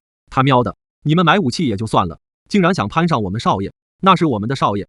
哼，我侄女长得水灵灵的，身材也好，少爷一定能看上。我老婆更漂亮，韵味十足，不是那些小姑娘能比的。我觉得少爷这种年纪的，应该喜欢熟女。哈哈，靠，你来真的，居然想送老婆。他喵的，我家里没有女娃，不知道少爷喜不喜欢搞基。我去，可行。越城众人都议论纷纷，对其他城主的行径感到不耻。他喵的，居然敢惦记他们的少爷。听到这些话，江明得意洋洋，心中嘀咕：儿啊，老爸只能帮你到这了，你一定要加把劲，好好谈谈恋爱，尽快生些孩子。等老子有能力回到阳间了，第一时间就要看到我孙子孙女。阳间，江晨自然不知道地府的情况，不知道老爸为他做了什么。这时候他正乐呵呵地盯着通明印，通明印升到3级了，老爸可以啊，既然我帮老爸打了胜仗，他会帮我搞金矿吗？我真是激动啊！对了，我之后能给老爸烧点什么呢？布加迪威龙可不可以？江晨摸着下巴嘟囔着，想了一会也没有想到烧什么，便准备睡觉了。他先把装着香纸的铁匣子放到大树下，然后洗洗脚，就赶紧睡了。今天可累坏他了。翌日都快10点了，江晨才起床。起床的第一时间，他就赶紧去了大树下，想看看老爸又给他弄了什么宝贝。没想到打开铁匣子，里面只有香纸，其他啥也没有。江晨郁闷不已，他喵的，怎么没有宝贝了？老爸没给他搞。好啊，老爸，亏我昨晚忙活了那么久，你居然不给我弄宝贝，哪怕是一根金条呢？江晨心中一阵抱怨，想到昨晚累死累活的做武器，他就不爽。第14章，我现在就去掘你的棺材。看到不远处的铁锹，江晨走过去，拿到手里。他现在有一种想掘老爸棺材的冲动。靠，竟然忽悠他！这时候，老爸江明的声音传来：“儿子，好消息，老子升级了，现在是3级战士了。昨晚打得真爽啊！你烧来的武器太带劲了。咦，儿啊，你为啥拿着铁锹？”听到老爸的声音，江晨冷哼一声：“我在气头上，你来的正好，我正想把你的棺材给掘出来。”闻言，江明急了：“什么？小兔崽子，你敢坑爹啊！”本来江明还很兴奋，没想到他的好儿子正想掘他的棺材。呵呵，明明是你这个做老爸的坑儿子吧？小爷忙活了一晚上，你可倒好，什么都没有为我做。小爷的宝贝呢？你打了胜仗挺爽吧？小爷我可亏大发了，早知道就不给你烧武器了。哼，我现在就去掘你的棺材。江晨骂骂咧咧道。他昨晚为什么辛辛苦苦的做武器？自然是为了发财啊！没想到老爸没给他弄宝贝，他能不愤怒吗？等等，儿啊！江明赶紧阻止儿子，笑眯眯道：“那个，你别急嘛，老子怎么可能亏待你呢？昨晚是这样的，我们不是打上仗吗？兄弟们都很开心，非要拉着我喝酒。你老爸不太会喝酒，才喝了几杯酒。”听到这里，江晨嘴角一阵抽搐，他喵的，帮我弄个宝贝，能浪费你多长时间？你就不能弄完再喝酒？别解释了，你根本就是没把我的事情放在心里，我这就挖你坟去！江晨气急败坏，哎呀，儿子，不要冲动嘛，老爸会补偿你的。今晚肯定给你更好的宝贝，而且我打仗的时候还想着给你拉生意呢，很快就有更多人找你买武器了。我还为你做了一件重要的事，以后你会感谢我的。江明笑呵呵地说道。昨晚他太兴奋了，早就把江晨的事情跑到九霄云外了。好，那我就再信你一次，如果明天早上我再看不到宝贝，我一定会掘你的棺材。江晨冷声道，把手里的铁锹放回原处。嘿嘿，儿子放心吧，老爸不会忘的。江明乐呵呵地说道。这小子真财迷，不愧是他儿子，记得他生前也是一心想着发大财。老爸，你刚才说为我做了一件重要的事，还说我会感谢你的，究竟是什么事？江晨突然想起了什么，问道。哎呀，现在说了多没意思，你以后就明白了。儿啊，一定要加油，现在老爸在地府已经是一城之主了，你在阳间也加把劲，作为我的儿子，你最起码要当上林州市的首富才行。江明笑眯眯道。当上首富，说得轻巧。江晨撇了撇嘴，当首富前，最起码要有上亿的资产，还要有自己的公司集团，每天啥都不用做，照样月入100万、1000万甚至上亿。而他现在赚钱都费劲，每天累死累活的做武器，虽然能够几万的进账，但是成为首富对他而言简直是遥不可及的事情。你别打岔，你到底为我做了什么重要的事？不是要给我一座金矿、钻矿吧？我怎么有种不祥的预感？江晨摸着下巴问道。他很了解自己老爸，那可太抠门了。记得以前有一次，他过生日的时候，老爸神秘地告诉他，晚上给他准备了意想不到的惊喜，让他好好享用。他兴奋地等待着。到了晚上，老爸笑嘻嘻地端上来一锅东西，他迫不及待地打开一看，特喵的，差点吓死他。锅里有蝎子，有蜈蚣，有小蛇。从那次开始，老爸再跟他说有惊喜，他都没反应了。儿子啊，你别着急嘛，那是我给你准备的惊喜，说出来多没意思，你就等着吧，会让你满意的。江明神秘地笑道，同时暗想，江晨多久会有孩子？2年之内能办到吗？他已经安排得妥妥的，只要江晨这边不出问题，他很快就能看到孙子出生，想想就开心。老爸，你可拉倒吧，每次你神神秘秘地说要给我惊喜，结果一点也不靠谱，有时候差点把我吓死。江晨不屑地说道，他老爸又鸡贼又抠门，他可太清楚了。行了，我们别废话了，反正我现在不会告诉你的，我还要跟你说武器的事情呢。江明说道。江晨撇了撇嘴，这没啥好说的吧，老爸自己都不知道具体该烧哪些武器。先给你讲一下恶灵的事情。在阳间，每天都有源源不断的怨气出现，这些怨气会在地府形成无数的恶灵。这些恶灵被打死后，如果怨气不散，首领可以让他们涅槃重生，重生以后，他们的实力会比之前更强，而且还能一定程度的克服先前遭受过的武器威力，就像病菌产生抗体一样。江明认真的说道。江晨心中震撼，我去，那些恶灵这么牛？不是吧，那些恶灵也会开挂？这么说，我必须经常给你烧新的武器，否则你可能打不赢他们。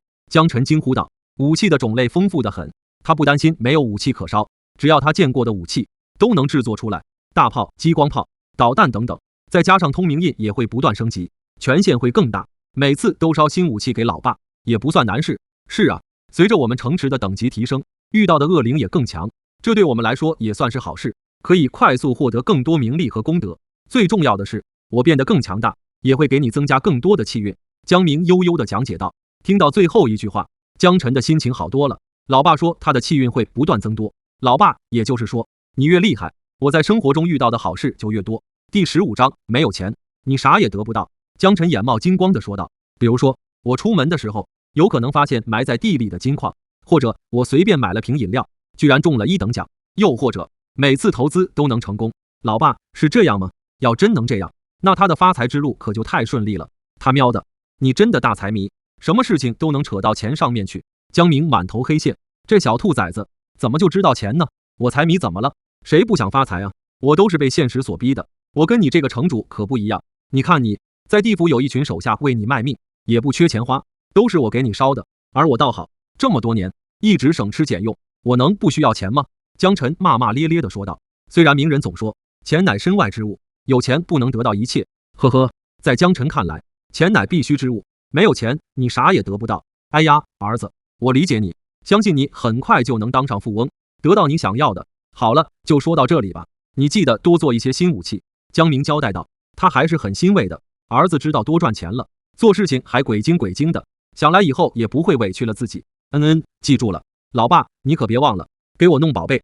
江晨也交代道。知道了，小崽子，老子以后再往上升几级，就可以重返阳间了，到时候老爸依然会像以前一样好好照顾你的。说到照顾2字，江明还加重了语气。听到这话，江晨大惊失色，老爸说什么？他还能重新回到阳间？老爸，你说什么？你没有忽悠我吧？江晨惊呼道。如果是真的，岂不就是起死回生了？然而老爸已经结束了通话，不能回答他了。我去世了还能活过来，这说法我还是第一次听到。那我以后有没有机会去地府溜达一下？之前听老爸说打仗的事情，好像很过瘾的样子。江晨惊魂未定地嘀咕着。回过神来后，他查看了一下仓库的竹条，快用光了。他马上给竹条厂打了一个电话，订购了一大批。1个多小时后，竹条厂送来了货物，这么多够用好一阵子。送几名厂工出门后，江晨继续看店，店还是要继续开的。虽然老爸能不断地给他弄宝贝，但是穷了20年的他不会放弃任何赚钱的机会。有一个情况，江晨还蒙在鼓里，那就是今天早上，很多人醒来之后都一脸茫然。一个农家院里，妈，昨晚我爸来梦里找我了，说是给我介绍了一个对象，让我赶紧去相亲。一个20多岁的女孩看着母亲说道，啊，跟谁相亲？是林州市郊外的一个叫江晨的青年。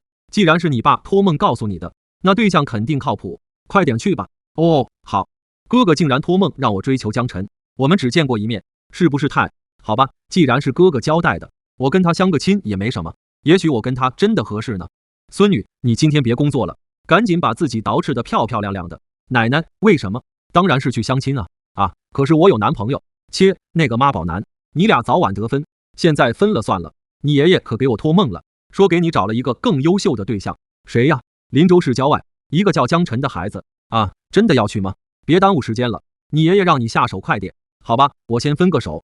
你这个短命鬼，说什么呢？竟然想让我改嫁，还说是为我好。好吧，反正我最近也不忙，去就去呗。我倒要见识一下这个叫江晨的弟弟有什么好的。爸，你不会是托梦耍我吧？让我跟一个叫江晨的男的搞基？你儿子我可是直男，我倒要过去见识一下这个男的到底有什么可值得我搞基的。这种情况在全国各地出现，很多人都被死去的亲人托梦了，都要去林州市找江晨相亲。现在众人基本上都在路上了。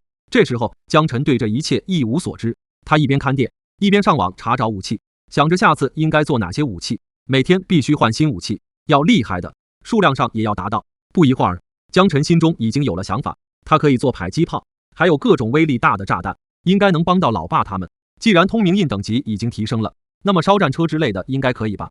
想到这里，江晨马上动手了。他先是做了一些迫击炮和各种炸弹，然后开始制作战车。对着手机图片，他很快就做出了一辆装甲车。对了，为什么一定要做出中规中矩的装甲车呢？我自己改装一下不就行了吗？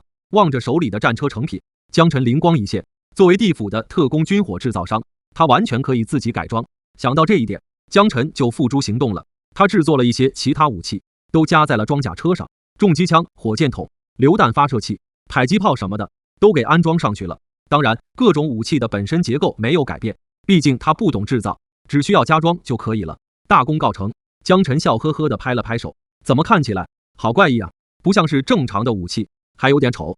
看着手里奇形怪状的装甲车，江晨有点郁闷，改装的都不像装甲车了。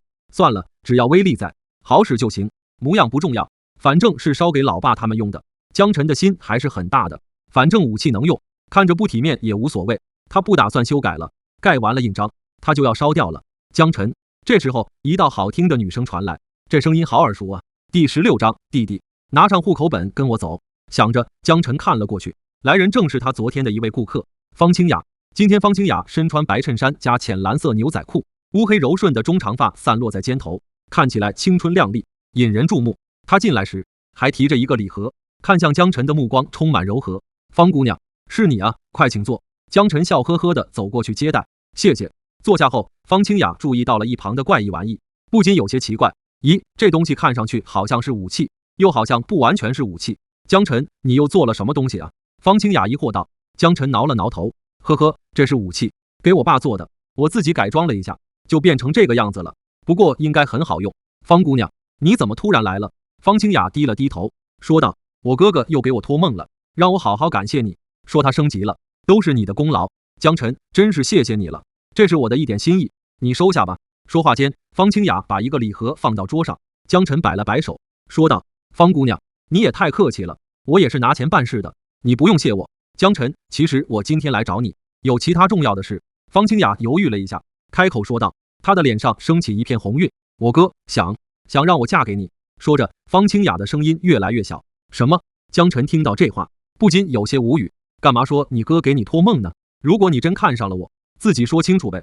那个，方姑娘，我们昨天才第一次见面。江晨委婉地说道，他倒不是不喜欢方清雅，对方要身材有身材，要容貌有容貌，关键还是一个富婆。这种女神级别的姑娘，一定有不少爱慕者，对方偏偏要跟她在一起，而且两人一共才有过2面之缘，直接谈恋爱的话，是不是太快了？所以江晨一时有些抗拒。如果他跟方清雅慢慢来，认识久了，没准真有可能终成眷属。你好，请问江晨是在这里吗？江晨正要继续说什么，又有人进来了。江晨望了过去，来人是一个美少妇，看着30岁出头，身材也很好。我就是江晨，你有什么需要？江晨礼貌地问道。难道又是来买武器的？他老爸给他拉生意可真效率。不错，很帅吗？美少妇看向江晨，顿时眼前一亮。听到这话，江晨有些疑惑，什么不错，很帅？这女人到底要干什么？还直勾勾地盯着自己，他怎么觉得没有好事啊？你觉得姐姐有魅力吗？是不是比你身边的小女孩强多了？美少妇瞥了眼方清雅，淡淡道。江晨只觉得莫名其妙，干啥呀？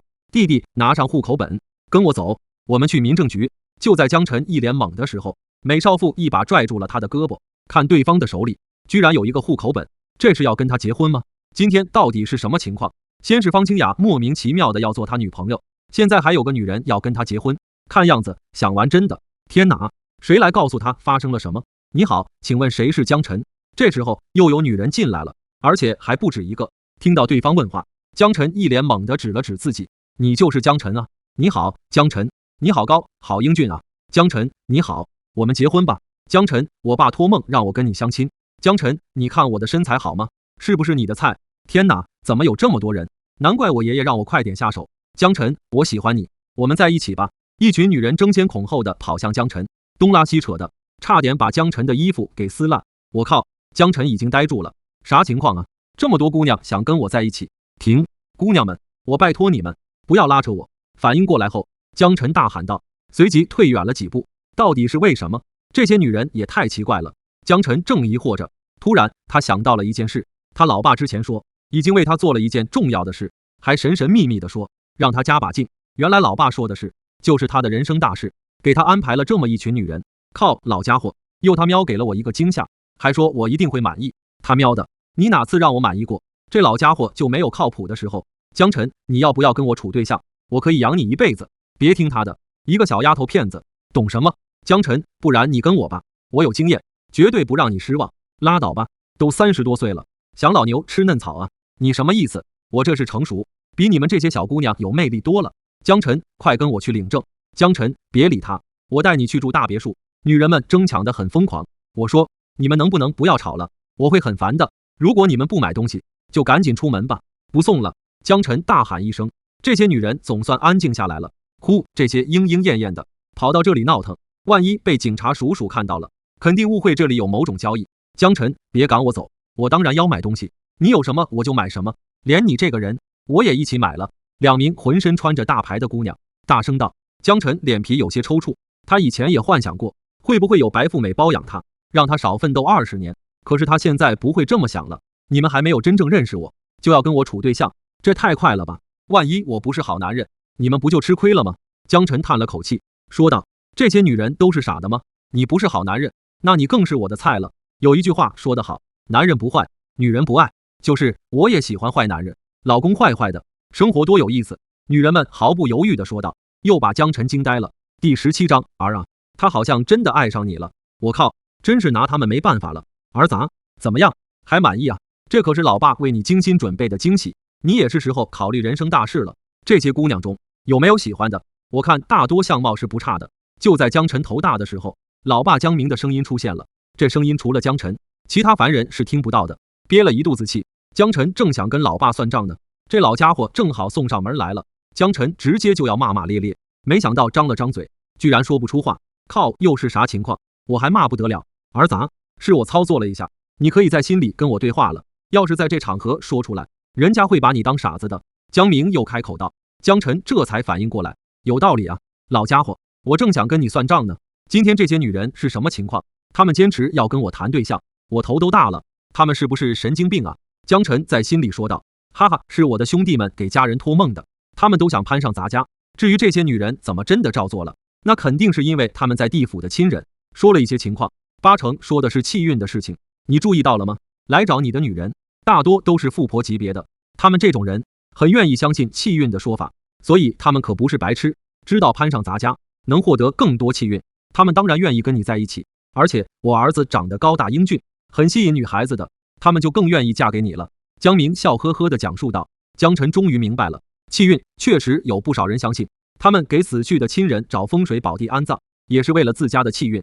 行了，咱不多说这个了，你快点考虑一下，有没有满意的姑娘？老子早就想抱孙子了，你要加把劲。江明提醒道。听到这话，江晨无语了。结婚当然是他的心愿之一，可是也不能直接这样选妻吧。那个，姑娘们，大家不要再吵了，在我店里只能买东西，不要整其他的，不然就别怪我赶人。江晨只能说一些强硬的话了，他肯定会谈恋爱的，可是也不能随便就跟女孩在一起，一点感情基础都没有，他不喜欢这样。我当然买东西，给我来一架重机枪，我要手榴弹、燃烧弹，我买火箭筒。女人们怕江晨赶人，急忙开口道。这里有这么多女人，一时间确实不好选，这种事他们不能太逼迫江晨，不然就彻底没戏了。好，你们登记一下吧，记得备注你们去是群人的姓名和生辰，还有一个一个慢慢来，我还要现做，不要急，如果你们放心我，就先付钱吧。江晨淡淡道。女人们都开始认真登记了，然后又朝着江晨围了过来。江晨，我们加个微信好友，我要支付。是啊，先加好友，方便转账。女人们一个个的都满眼火热的看着江晨。江晨叹了口气，展现出自己的微信二维码，让他们轮流扫码加好友。虽然他很希望这些女人马上在他眼前消失，但是生意来了，他也不能不做，还是赚钱最重要，其他就忍了。每人支付1万，付钱吧。江晨悠悠地说道。他没有认真的算价格，直接统一收钱了。这些人是过来骚扰他的，他没有要更多就已经不错了。反正这些女人都不差钱。果然，女人们听到价格后，毫不犹豫地付钱了，眼睛都不眨一下。好了，你们已经买完东西了，恕不远送。江晨下逐客令了。那些女人都有些恋恋不舍，但还是准备离开了。那拜拜了，江晨，你要是有空的时候，我们一起去吃大餐怎么样？江晨，有空跟我去旅游吧。江晨，我可以跟你约会吗？临走前，女人们还不忘勾搭江晨。江晨脸上的表情凝固了，等到女人们真正离开，他才松了口气。此时店里就剩下他跟方清雅。江晨，为什么来了那么多女人，他们还要跟你？方清雅也被震惊的不轻，不由问道。嗨，别提了，都是我那个在地府的老爸，因为他，别人才托梦的，给我整这么一出。一提起这事，江晨就不爽。他喵的，老家伙就知道坑儿子，也不问问他的想法，就这么自作主张了。托梦，原来我的情况也一样啊。方清雅想了想，说道。江晨微微一怔，真是你哥给你托的梦，不过他只是说让我跟你在一起，没说为什么。方清雅低着头，羞涩道，你啥都不清楚，就这么听你哥的话，难道你真的？江晨挠了挠头，问道。气氛一时间有些微妙，方清雅更羞涩了。从昨天第一次见到江晨后，他就对他有点意思了，可能是因为他跟江晨倾诉过，他从来都没有跟其他人这样倾诉过自己的心事。昨天江晨问他能不能讲讲自己的故事，他鬼使神差的就答应了，还讲得年投入。跟江晨在一起的时候，他感到很放松，很舒服。也许他真的是对的人。儿子，这姑娘跟其他女人不一样，她好像真的爱上你了，你一定要把握好。目前我最满意的儿媳妇就是她，这姑娘长得太漂亮了，还很温柔，绝对配得上你，而且她还是清白之身。先前那群女人大部分都现过身了，我是说真的，因为我能察觉到她们的原因在不在，原因还在的，就是清白之身。江明认真的说道。江晨微微一怔，方清雅应该24、25岁了，难道没有谈过恋爱吗？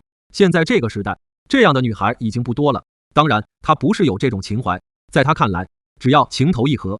她主要是比较感慨，在江晨看来，像方清雅这种富婆，不可能一直守身如玉。不管男女，只要有了钱，在物质需求都满足了之后，还会有身体、情感上的需求。很少有富婆还保留着清白之身。老爸，你是说真的？江晨还是有点怀疑。臭小子，老爸怎么会骗你？在你的终身大事上，老爸可从来不含糊。这姑娘，你一定要珍惜。老爸升到5级之后，就可以返回阳间了。到那时，你要是还没有结婚生子，看我怎么教训你。你小时候的遭遇还记得吧？江明警告道。闻言，江晨嘴角有些抽搐。小时候的遭遇，这个他可永远都忘不了，不是跪搓衣板，就是挨树枝抽，特别疼。行了，就说到这里吧，别忘了我的警告。对了，这2天多做些武器，很快又要爆发大战了。话音落下，江明就结束了通话。江晨一时有点头大，结婚生子那是肯定要做的，可是老爸催得也太紧了吧，还是先谈个恋爱吧。想着，江晨看向方清雅，对方确实是一个优秀的姑娘。那个方姑娘，你来了这么久，我还没给你倒茶，现在给你倒上哈。江晨挠了挠头，拿着茶壶给方清雅倒了一杯茶。他也感觉对方是喜欢他的，可是2人才刚认识，他一时间有些束手无策。他可没有什么恋爱经验。方清雅道了声谢，然后抿了一口茶，2人之间的气氛有些微妙。江晨，你新做的武器威力很大吗？方清雅主动找话题，说道。江晨看向自己做的战车，笑道，那当然，我加装了那么多武器，威力绝对够用。其实他有点不确定，能不能给老爸捎过去，毕竟他也不了解3级通明印的权限。你现在应该相当于地府的特工军火制造商吧？方清雅又问道。是啊，江晨回道，他有通明印，可以不断的为地府烧武器，当然算是地府的军火制造商。是不是什么都能烧过去？只要有威力的。你现在烧的只是现实世界常用的武器，你就没想过烧一些非现实世界的武器吗？比如变形金刚之类的，或者是恐龙、猛兽之类的。方清雅摸着下巴，思索道。听到他的话，江晨顿时如拨云见日，茅塞顿开。方清雅还挺有脑洞的，好主意啊，可以从这方面研究研究。烧变形金刚之类的，权限好像不够，烧恐龙、猛兽之类的，倒是可以试试。不过直接烧动物的话，威力可能还不如炮弹。如果做机械动物，再给她假装一些厉害的武器，那就带劲了。方姑娘，你认为呢？江晨想了想，问道。老爸跟他讲述过恶灵，好像很厉害的样子，一般的动物，所以他们肯定没有效果。至于变形金刚、铠甲勇士之类的，现在应该烧不过去。通明印才3级，江晨，你不要喊我方姑娘了，我都没喊你江老板，我们已经认识了，应该算是朋友了吧？方清雅微笑道。说的是，那我就叫你清雅了。我刚才的想法还可以吧？江晨莞尔一笑，做成机械动物，再加装枪支弹药，威力肯定不会小。方清雅表示认可。有了合适的想法之后，江晨马上就动手了。先对着一张猛虎的照片做出一个模型，再安装一些武器，包括重机枪、火箭筒之类的，还做了一些恐龙、大象、熊什么的。他还做了一个巨人，加装了各种武器，这种有点类似变形金刚，虽然威力会弱一些，但他不确定能不能烧过去，可以先留着以后再用。几十分钟后，江晨已经做了一大堆模型了，然后在纸上画出详细具体的外形。你可真厉害，画得太像了吧？就是做的东西有点小。方清雅一脸敬佩地说道。江晨微微一笑，哈哈，当然小，如果每一个东西都做出真实的大小，那就太麻烦了，我会累死的。我在上面标注了尺寸大小，烧到地府就可以变大了。当然，我也不能把尺寸写得太大，不然过不了权限。江晨一边解释一边画，在方清雅的眼中，这些东西都栩栩如生。你可不要以为我多么的天才，为了学好这门手艺，我可以吃了不少苦，总是被我老爸罚跪搓衣板呢。江晨叹了口气，继续道，一想起往事，他就感到一阵心酸。他刚上小学的时候就开始学习这些手艺，但是他年龄那么小，做出来的东西肯定不堪入目，没想到还是要被老爸无情的大骂。听到这里，方清雅有些忍俊不禁，原来你这么惨啊，还跪搓衣板。我爸的花样多着呢，我就快被变成金刚不坏之体了，你知道吗？我每次在学校闯了祸，被老师体罚都感觉不疼不痒的。哈哈，真的啊？方清雅被逗笑了。那他是不是应该感谢他老爸？制作完毕，江晨把武器都盖上通明印，然后烧掉。如果不是遇到了你，我可能永远都不知道逝去的亲人到了地府还要打仗。方清雅一脸感叹地说道。不只是他，所有人都不知道这种事情。其实我也是刚知道的，是我老爸之前突然给我托梦说了这一切。江晨笑道。他没有说出全部事实，没有说他老爸可以主动找他，挺吓人的不是？你还要给很多人做武器，你一个人能忙得过来吗？就没想过开工厂？方清雅疑惑道。关于这个问题，江晨早就想过，可是有一个麻烦，制作出来的武器必须盖上他家的通明印，交给工厂生产的话，他还需要一个个的盖印章，这样太麻烦了。而且他也不是靠着卖武器赚钱的。第19章，那2个人怎么勾搭上了？主要由老爸帮他弄宝贝赚钱，很多情况你不了解，反正我是没法开工厂的。江晨摆了摆手说道。不过雇一些人帮他一起制作倒是可以，要是雇人的话，需要招老手，技术必须过硬，新人是不成的。因为他爸以前说过，烧给地府的东西不能制作的太马虎，必须让老手做，这样做出来的质量更好些。比如说做的武器有点粗糙，烧到地府以后，武器的灵力就差了些，打仗的时候用几下就损坏了。正因为如此，从他小时候开始，老爸就逼着他学手艺。现在江晨在这门手艺上已经是个老手了。对了，只要能打怪，就算不用武器，应该可以吧？方清雅又有了一个脑洞，急忙说道。不用武器的话，用什么对付恶灵啊？不管在哪个世界，打仗最需要的不就是武器吗？江晨摸着下巴说道。在地府打恶灵，就相当于玩网游，装备武器是必不可少的。如果说不用武器，他现在还真想不到能用什么。方清雅沉思了一下说道。我觉得吧，武器是外部条件，自然是不能缺少的，除此之外，内部条件也应该达到吧。比如提升本身的实力，就像小说中修炼一样，你是不是可以制造一些圣果、灵液之类的？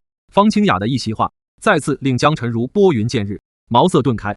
说得对啊，既然他什么都可以做出来，为什么就不能给老爸做一些提升自身实力的东西？清雅，你说的有道理，我可以做一些神奇的果实，再做一些武器，我就试一试。江晨开心道。之前那些女人买的武器他还没有做完，就在江晨继续做武器的时候，方清雅犹豫了一下说道。江晨，你看我可以做这个吗？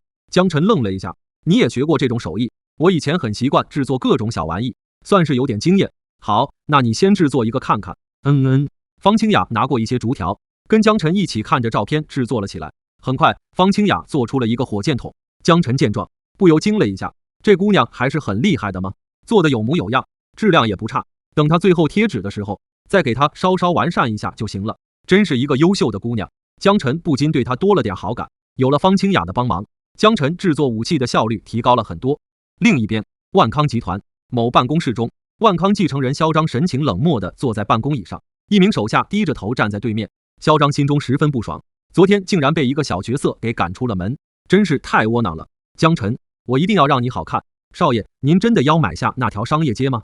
手下想了想，汇报道：对了，我们的人一直盯着白氏店，发现方清雅小姐今天又去找江晨了，待了好久都没有离开。两个人在店里又说有笑，还一起做手工。听到这话，嚣张蹭的一下站了起来。那两个人怎么勾搭上了？他怒火中烧，他爱慕方清雅很久了，却一直得不到她的芳心。不管他怎么努力，对方都对他不冷不热的，一直跟他拉开距离。而他跟那个白氏店的小子才认识多久，居然就这么亲近了？我必须买下那条商业街，这件事交给你处理。江晨敢得罪我，他一定会后悔的。嚣张怒声吩咐道：是，少爷。手下领命离开。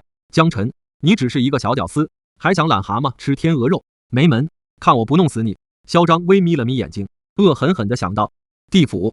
此时月城上方突然开启了传送洞，这是3级城池的权限，如果有东西烧过来，可以自动启用传送洞。见状，城里众人都跑了过来，充满期待。大家都知道，这应该是少爷又烧武器给他们了。少爷的效率真高啊，这么快就弄来武器了。少爷给我们带来的惊喜太大了，这次一定也是惊喜，不知道会是什么厉害的武器。我真是越来越喜欢少爷了。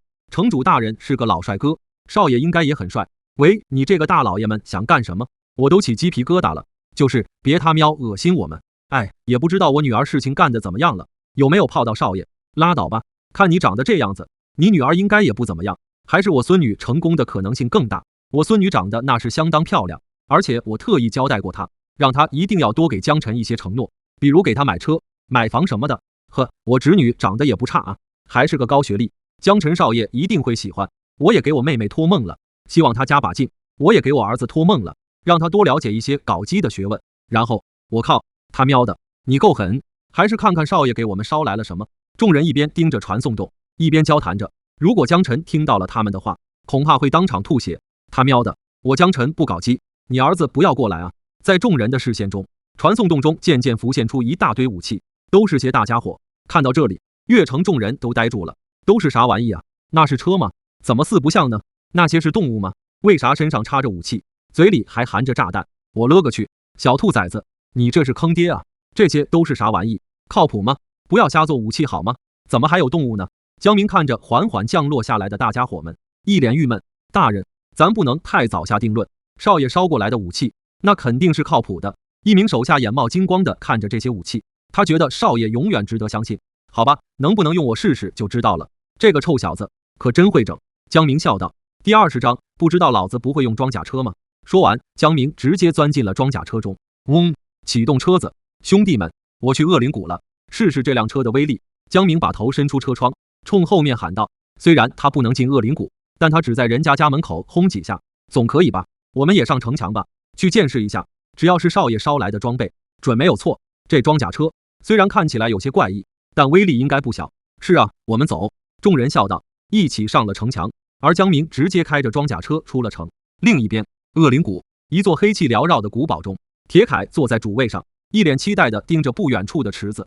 那是怨气池，这一大片阳间区域产生的怨气，最后会全部进入池中，形成恶灵。怨气池算是孕育恶灵的地方，也是给予他们重生的地方。恶灵被杀死后，只要死得不甘心，都会产生怨气，这些怨气会进入怨气池，怨气池会给予他们重生，并给他们注入一部分新的怨气。这些恶灵重生后，除了会变强，还会带一些类似抗体的属性，以后就不再惧怕之前遭遇过的武器了。因此，铁凯现在很期待，等恶灵们重生，他就能继续入侵月城了。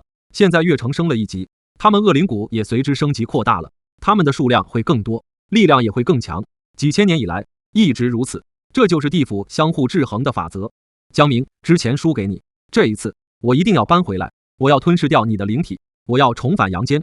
铁凯微眯了眯眼睛，坚定道：其实他们入侵城池，不只是为了获得更大的力量，还是为了回到阳间。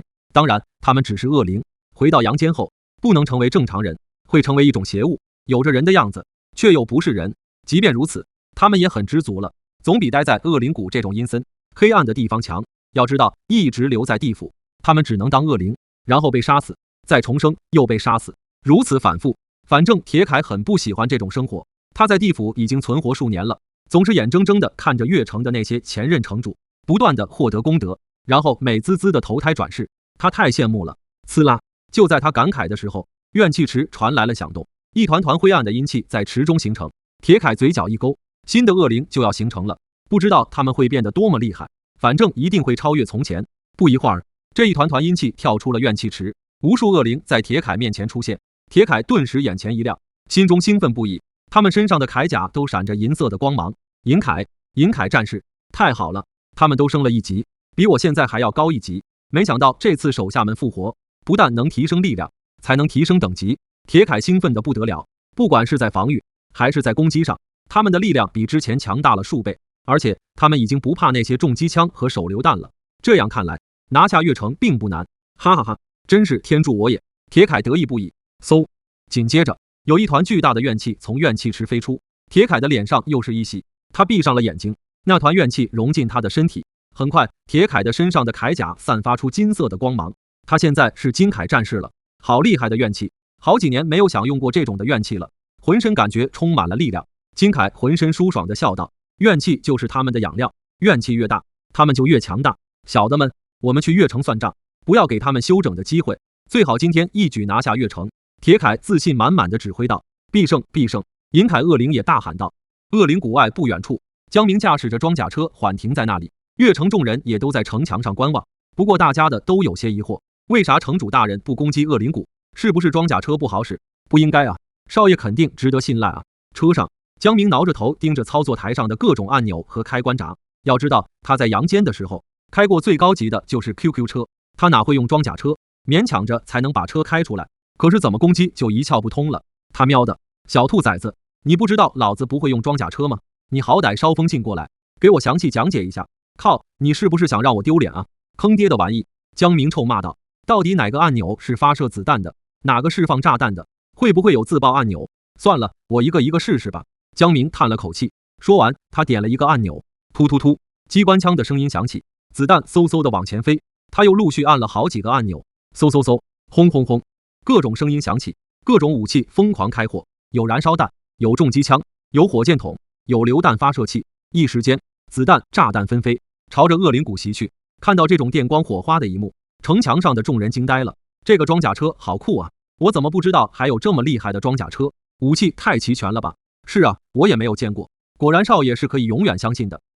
是啊，众人兴奋地议论着。江晨这次捎过来的装备又给他们带来了惊喜，太特么牛了！这装甲车简直是融入了一切武器，如果他们每个人都有一辆，那就爽了。这时候，金凯他们正斗志昂扬地走出恶灵谷，现在他们全都升级了，实力提升了数倍，可谓自信满满。就在金凯快到恶灵谷出口的时候，突然感觉一阵猛烈的风呼啸而来，紧接着一颗炮弹出现在他的眼前，金凯顿时懵了，他喵的，突如其来的炸弹是啥情况？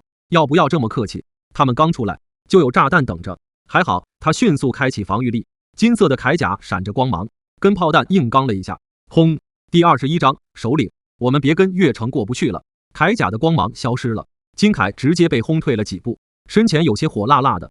靠，这难道不是之前那种炮弹吗？怎么威力变大了？金凯本来兴奋的心情又沉了下去。他知道是越城的人在这里埋伏他，可是这才过了一天，越城怎么又搞来了更厉害的武器？真他喵让他郁闷！可恶！金凯大喝一声，随即伸出手，一柄灰暗的宝剑浮现，他用力一挥，宝剑挥出的强大阴气朝着下一刻呼啸而来的炮弹砍去。轰！炸弹被劈成两半，但是其威力还是波及到了金凯，他急忙向后躲了几步，身上金色的铠甲上沾了不少灰，显得很脏乱，这让他憋屈不已。没想到他还没来得及带领手下进攻越城，在家门口就被人家整得这么狼狈，而且他都没看见对方的鬼影。这样的滋味就好比一个人正朝着摆满美味佳肴的桌子走去，突然他被人泼了一身粑粑。那个首领，我们要攻上去吗？一个恶灵小声逼逼。金凯平复好心情，他现在更加想报仇了，当然务必要拿下越城，我一定要抓到江明，我要慢慢的折磨他。金凯恶狠狠地说道，他受的窝囊气太多了，今天必须讨回来，否则他还有什么脸面当首领，还有什么脸面在地府混？就在金凯他们重新恢复斗志的时候，咻咻咻，几个拇指大小的液体炸弹飞了进来，恶灵们看到后全都一脸茫然，这些小瓶瓶是啥玩意？一些恶灵忍不住捏到手里，查看了一下，这到底是什么啊？好像不是武器。月城的混蛋不会是扔错东西了吧？这玩意也不像炸弹啊，是不是喝的东西？这些恶灵都是阳间的怨气形成的，只携带了一小部分对阳间的了解，对于绝大部分事物都不懂。首领，你觉得这些啥？有手下问了金凯一声。金凯皱了皱眉，他也没见过这玩意，赶紧放下这东西，后退。不知道月城又在搞什么花。砰！金凯话还没说完，就听到一阵巨响，这些小瓶子居然爆炸了，一大片恶灵措手不及，被炸死。糟了，居然还是慢性炸弹！快退后！金凯急忙指挥着手下撤退。这时，外面又发射进来好多榴弹，炸死炸伤了好多恶灵。正在撤退的金凯扫了眼身后，微微一怔，靠，这还没出恶灵谷呢，就被干死了这么多手下，这要出去以后，恐怕还没到月城就死翘翘了。首领，我们去其他区域好吗？首领，我们不要再跟月城干仗了。是啊，为什么非要跟月城过不去？要是换了其他地界，我们肯定能叱咤风云。恶灵们纷纷说道，他们实在是怕了，最近连连被月城压制，他们真的没有信心了，还是及时止损比较好。月城不知道还有什么厉害的花样等着他们，一定不能去送死了。金凯一脸怒气，不行，我们不能轻易认怂，我们要跟月城抗战到底，有我在，你们可以无限重生，不要害怕，我就不信了，一直都拿月城没办法。金凯已经被怒火烧红了眼，他跟江明势不两立，必须要斗个你死我活。恶灵谷外，江明一脸茫然地看着恶灵谷，为啥没有恶灵出来啊？试了一会儿了，动静倒是不小，就是不知道杀伤力怎么样。恶灵还没有休养好吗？赶紧出来让我试试威力啊！他们不出来，难道是没把我的攻击放在眼里？看来威力还是欠缺一点。赶明儿我让小崽子改装一种更厉害的家伙。江明摸着下巴思索道，如果金凯知道他说了什么，一定会气个半死。他喵的，我们倒是想出来，是你把我们堵在里面了好不好？又盯了几眼恶灵谷，江明不再逗留，驾驶着装甲车返回月城了。兄弟们，铁凯他们应该还在休养，我们先提前准备一下吧。我们一定要尽快提升实力和等级，还差2级，我就可以回到阳间。你们也要加油，至少要成为2级战士，我才能带你们一起回去。你们知道了吗？江明走下装甲车，看向众人，他心里很清楚，兄弟们都很想回阳间，没有什么人想待在地府，只要能回阳间见他们的家人，就算只能跟家人团圆一天，他们也知足了。是，众人大声道。接下来，江明带着其他武器回府了，他要捣鼓一下那些机械动物是怎么用的。另一边，其他2级城池中，太好了，月城的江少爷效率就是高，这么快就给我们弄来武器了，这些武器真酷啊！这下我们就不怕恶灵了，我们也可以升级了。只是托梦次数是有限制的，每月只有5次。哎，真想天天托梦给我孙女，催她赶紧泡到江少爷，有通明印就是好，起飞不是难事。真是感谢江少爷，大家伙今天要打个痛快，跟恶灵好好算一下旧账。此时各方城池都有很多人欢呼雀跃，跟他们这种灵体相比，恶灵是具有先天优势的，所以他们迫切需要武器，他们只能用阳间亲人烧过来的冥币去地府装备库买武器。可是他们有好多人都不富裕，而且这些的武器是那些已经转世投胎的鬼魂留下来的，都是使用过的武器，大多恶灵都是重生后的，对这些武器有免疫作用，所以不好使。这么多年，各方城池被打得很憋屈，而今年他们有了新型武器，终于能报仇了。有江少爷在，他们就不怕没有新武器用了，一想起可以快速升级，回到阳间，众人就斗志满满，加油，必胜！为了部落，他们拿着武器站上了城墙。第22章不打了，太窝囊了。各大城池外，恶灵军团已经来袭。然而，当恶灵们看到城墙上摆出的各种热武器时，立马傻眼了。啥情况啊？这里又不是月城，怎么也有武器？先前月城那一战，他们可都难以忘怀。当时月城的火力太猛了，简直压着他们打。撤退后，他们还很庆幸自己的敌人不是月城，没想到他们地界的城池居然也装备了厉害的武器。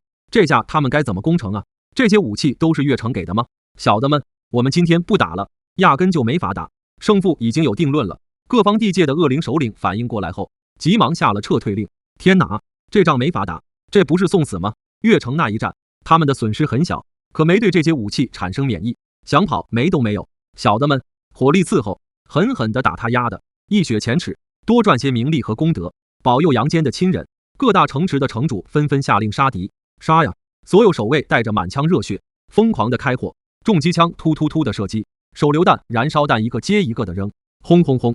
各大地界硝烟四起，爆炸声响彻云霄。哎呀，太痛快了！这些武器太好用了，我总算体会到了月城众鬼的快乐，终于能报仇了。哈哈哈，这么多年来，一直被你们这些恶灵压着打，今天也让你们尝尝被压制的滋味，让你们天天嘚瑟，看我不轰死你们！尝尝我的火箭筒威力！各大城池的守卫都打得特别过瘾，手里的动作停不下来。城外的恶灵们被各种武器的强大威力消灭了无数，本来口口声声想攻下城池的恶灵首领，现如今只能被手下保护着落荒而逃，要多狼狈就有多狼狈。他喵的，不带这样打仗的，还要不要人家在地府混了？他喵的，这些城池都太过分了！你们破坏了地府法则，我要告你们！恶灵一边逃窜一边大骂：告你个头啊！打不起是吗？你们本身就有技能加持，我们凭啥就不能用武器了？他喵的，你们这些恶灵以前又是怎么对待我们的？今天我们全都要讨回来！再吃我一炮，弄死你丫的！守卫们大声回对着。现在恶灵已经处于劣势了，就算你们有技能加持又能怎么样？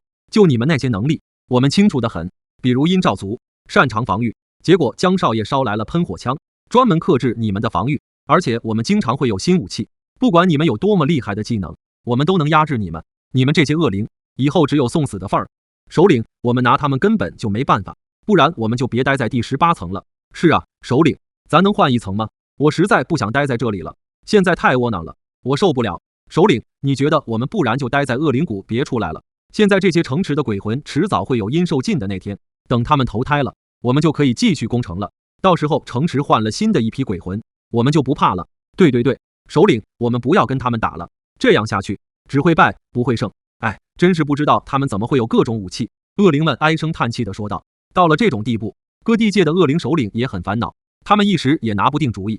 这样吧，我们先跟他们休战，然后跟众多首领好好商讨商讨，有没有解决问题的办法。首领们思索道，眼下他们只能再次团结起来了，团结就是力量，一起想想对敌的方法。难不成他们真的要躲在恶灵谷里不出来了？这样岂不是更窝囊？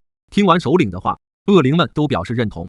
不一会儿，恶灵们就已经逃脱得无影无踪了。他喵的，这么快就逃跑了，我还没打过瘾呢。恶灵落荒而逃了，他们第一次还没打就吃败仗了，一定很憋屈吧？哈哈，太爽了，有武器的感觉就是好。没想到有一天，我们竟然也有追杀恶灵的机会。如果我的阴寿再长一些就好了，我就可以多杀恶灵，得到更多功德，投一个好胎。是啊，我也是这样想的，真想进恶灵谷杀个痛快。哎，法则不允许。城主，这些恶灵不会一直躲在恶灵谷吧？应该不会吧？他们还想不想投胎转世去阳间了？各大城池的众鬼都在谈论着，他们很开心能压着恶灵打，同时又很担忧，要是恶灵一直躲在恶灵谷，不敢跟他们打仗了，那他们待在地府还有什么意义？得不到多少功德，阴寿就到了，还怎么保佑家人？还怎么投一个好胎？这个结果，他们可不希望看到。他们不会老躲着吧？除非他们无欲无求，只想浑浑噩噩地过下去，不然他们一定会卷土重来的。大家都不要担心，可能他们想对策去了，以后还会来攻城的。城主们分析道，他们在地府待了近100年了，当然他们的年龄状态跟逝世的时候一模一样，只是灵魂进入了地府，状态不会发生改变，而一个灵魂的阴寿都是不低于70年的。各大地界的城主跟恶灵斗了几十年，很了解对方的想法。城主大人，我们现在去月城吧，看他们有没有弄来新的武器。好，我这个月托梦的次数还有，如果来了新武器，我马上就让我孙女给我买。对对对，去月城看看。走吧。众鬼兴奋道，他们在地府最需要的东西就是武器，有了武器才能打恶灵，才能得到功德，才能保佑家人，也能让自己拥有一个更好的下一世。一时间，众鬼都朝着月城汇集。如今月城已经是本层地府最强大的城池。第23章，你跟我一起住不太方便吧？各大城池都要抱紧大腿，才能共同起飞。阳间，江晨和方清雅一起忙活了很久，现在时候不早了，方清雅准备回家了。江晨，我要回去了，在你这边，我感到很轻松，很高兴认识你。方清雅冲着江晨莞尔一笑。江晨不是很会跟女孩子聊天，只是认真的说道，你觉得这边好，随时都可以过来，我可以吗？那我不想走了，我在你这边过夜可以吗？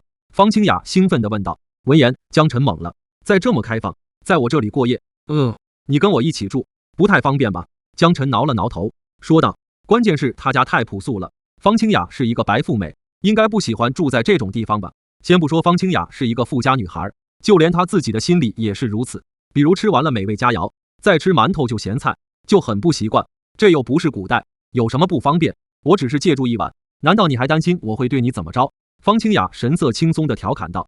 江晨撇了撇嘴，我倒不是担心你会对我怎么着，是我担心自己会对你怎么着。你就答应吧。我那个家就是个空壳子，一点家的温馨都没有。我回去还有什么意义呢？在你这里，我真的感觉很轻松，很舒适。回家的话，恐怕我又要待得很压抑了。方清雅叹了口气，说道。江晨不禁有些疑惑，难道你爸妈不爱你？他们是做什么的？你现在可是一个富婆，过得不开心吗？他忍不住问道。方清雅神情有些悲戚，苦笑一声，爸妈，他们以前可是抛弃过我的，你不清楚其中的内情。听到这里，江晨有些好奇，既然他父母把他抛弃了，怎么又接回去了？其实我爸妈是因为重男轻女才把我抛弃的，再加上当时家境不太好，我就被抛弃得很果断了。多年后，他们发达了，还是商界名人，自然会被人曝光一些家庭事情，被新闻报道过以前抛弃自己的女儿，他们怕舆论影响到他们的事业，才让我重返家门，还召开记者发布会，说我以前是走丢的，现在终于一家团圆了。方清雅娓娓道来，江晨听得一愣一愣的，这种情节他只在电视上看到过，不过以前重男轻女的观念确实很严重，抛弃女儿的情况应该是不少的。可是你哥哥是什么情况？你爸妈为啥把你们一起抛弃了？江晨想到了什么，不由问道。方清雅跟他讲过他们兄妹的故事，我们没有血缘关系，他也是一个可怜人，也是被抛弃的，我们是同病相怜，以后就相依为命了，在我心里，他就是我的亲哥哥。方清雅解释道。江晨点了点头，哦，明白了。哎，这姑娘确实挺不幸的，亲生爸妈把她接回来，却是怕事业受到影响，不得已而为之，难怪她说家里不温馨。好，你觉得回家不开心，就在我这里住下吧，只要你不嫌弃我家就好。江晨说道。怎么会嫌弃呢？我以前什么苦都吃过，再说你家也没那么夸张啊。方清雅温和一笑，接下来江晨安排方清雅住在自己的房里，而他睡在老爸以前的房间，让一个姑娘家住在他老爸离世前的房间也不太好，而且他老爸以前说过，女人是属阴的，再沾了这些很晦气。江晨在自己的房间里为方清雅准备了干净的床单、毯子，等他回到客厅的时候，发现桌上摆了几个小菜，浓郁的香气涌入江晨的鼻腔。那个，我们忙到现在还没有吃饭呢，所以我就自己去厨房里做了一些，我好久没有亲自动手了，希望你不要嫌弃我的手艺。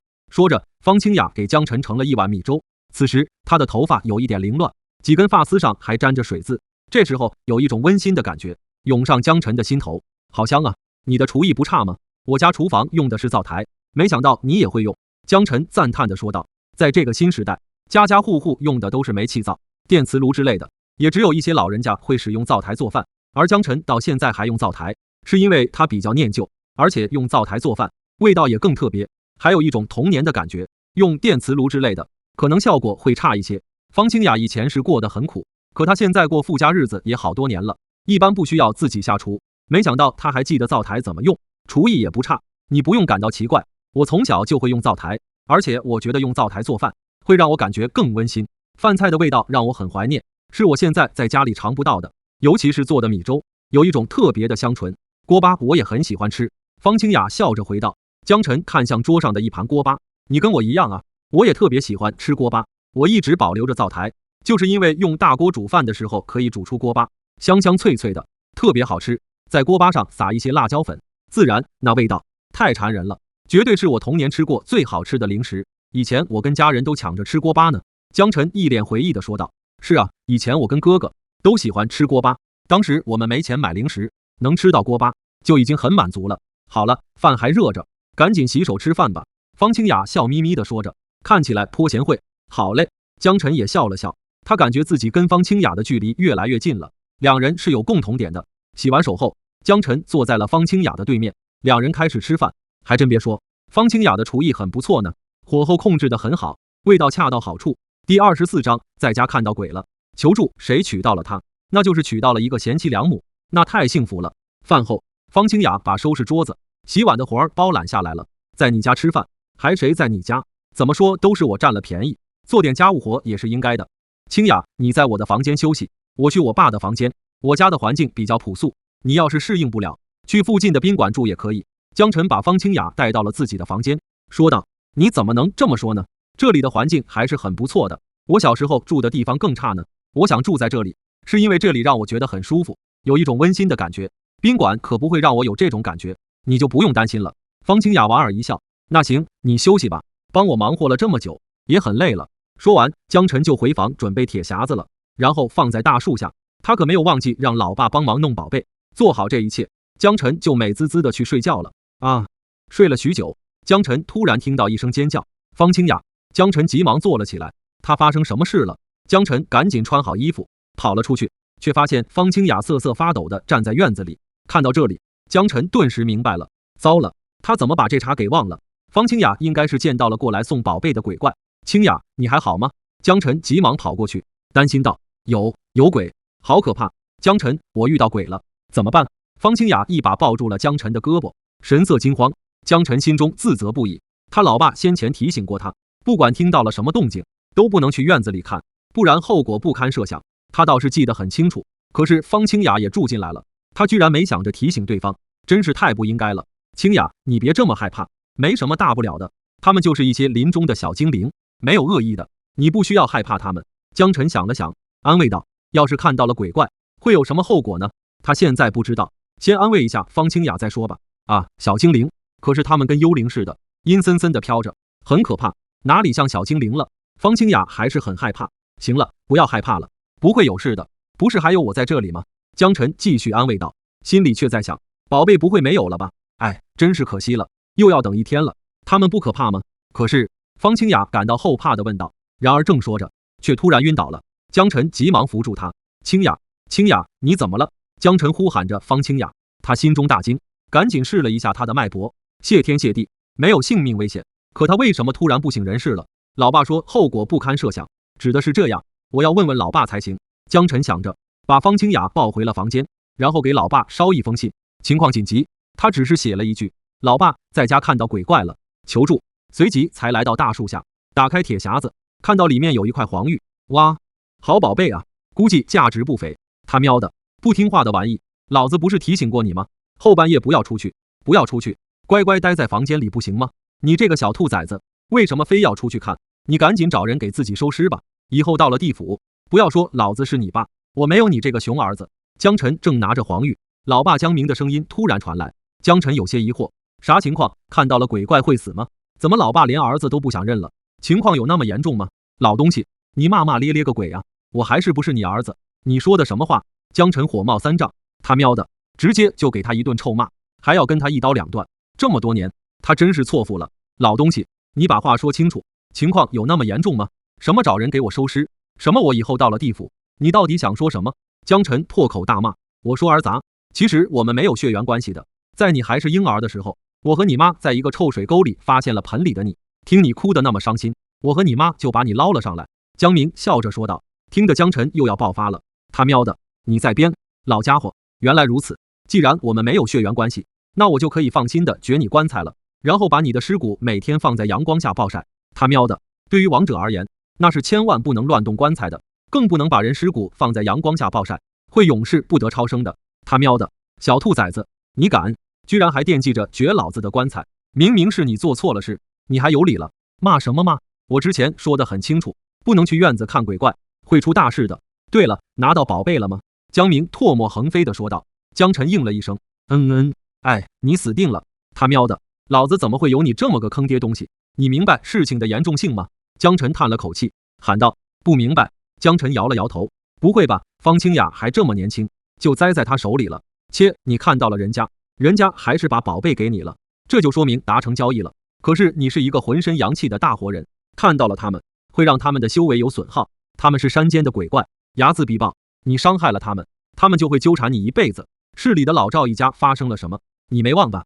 江明认真道。江晨当然没有忘，老赵一家6口都死得很惨，死前全身阴森，不像是认为的。这个案件成为了警方的疑难杂案，至今无法破解。他们家就是遭到了山鬼的报复。有一次，他们家一个小伙子去山里采什么药，第25章能救人你不早说，跟我避半天，不小心撞见了山怪，还吓得点了火，想烧他们，所以就……听到这里，江晨心中一惊，他也有点害怕了。没想到老赵一家惨死，竟然是被山鬼报复的，太可怕了！小崽子，现在你也得罪了山鬼，你也会被报复的。这么大的事，老爸可不会忽悠你，那些山鬼会找上门来，将你活生生的折磨死。儿啊，你还是快点为自己准备后事吧。对了，你要先有个女人，让咱江家有后代，不然你死的就太可惜了。记得动作要快点，不然就来不及了，明白了吗？尤其是说到找女人的事情，江明格外认真凝重。听到这里，江晨嘴角一阵抽搐，靠，你这个老东西，儿子都出事了，你还只惦记着江家后代，你的心里还有没有我这个亲儿子？我怎么会有你这种老爸？真是家门不幸。不过小爷还没有说清楚，不是我看到了鬼怪，我可听话呢。哎，是方清雅看到了，多么年轻漂亮的女孩啊！就这么说着，江晨叹了口气，没想到看到鬼怪会有这么严重的后果，会被山鬼重重的报复啊！都是他害了方清雅。江晨一阵愧疚。啥？你没有看鬼怪？方清雅又是怎么回事？江明急忙问道，语气更认真了。我把方清雅安排在家里住一晚，可我却忘了提醒她，她是不小心看到鬼怪的。老爸，你到底有没有办法救救她？江晨神色悲伤地回道，要是真的害了一个好姑娘，她会自责一辈子的。什么？刚认识就一起住了？儿子，你下手够快的，能救人你他喵不早说，跟我在这里避避半天。方姑娘是不是已经昏迷了？她看到山鬼的时候被阴气入体了，山鬼来的时候带来了不少阴气，不过你别担心，直接用通明印吸走她身上的阴气。江明认真讲解道。江晨听完不由得想暴走，江明，你这个老东西，原来用通明印就可以救人了，你特喵跟我扯那么多干什么？就知道你是在忽悠我，以为是我看到了山鬼，不想着救我，还让我准备后事，有你这么坑儿子的吗？他喵的，你在那边不是很需要武器吗？只要你先给我宝贝，让我满意了，我再给你烧武器，不然小爷我就不伺候了。你别想用武器！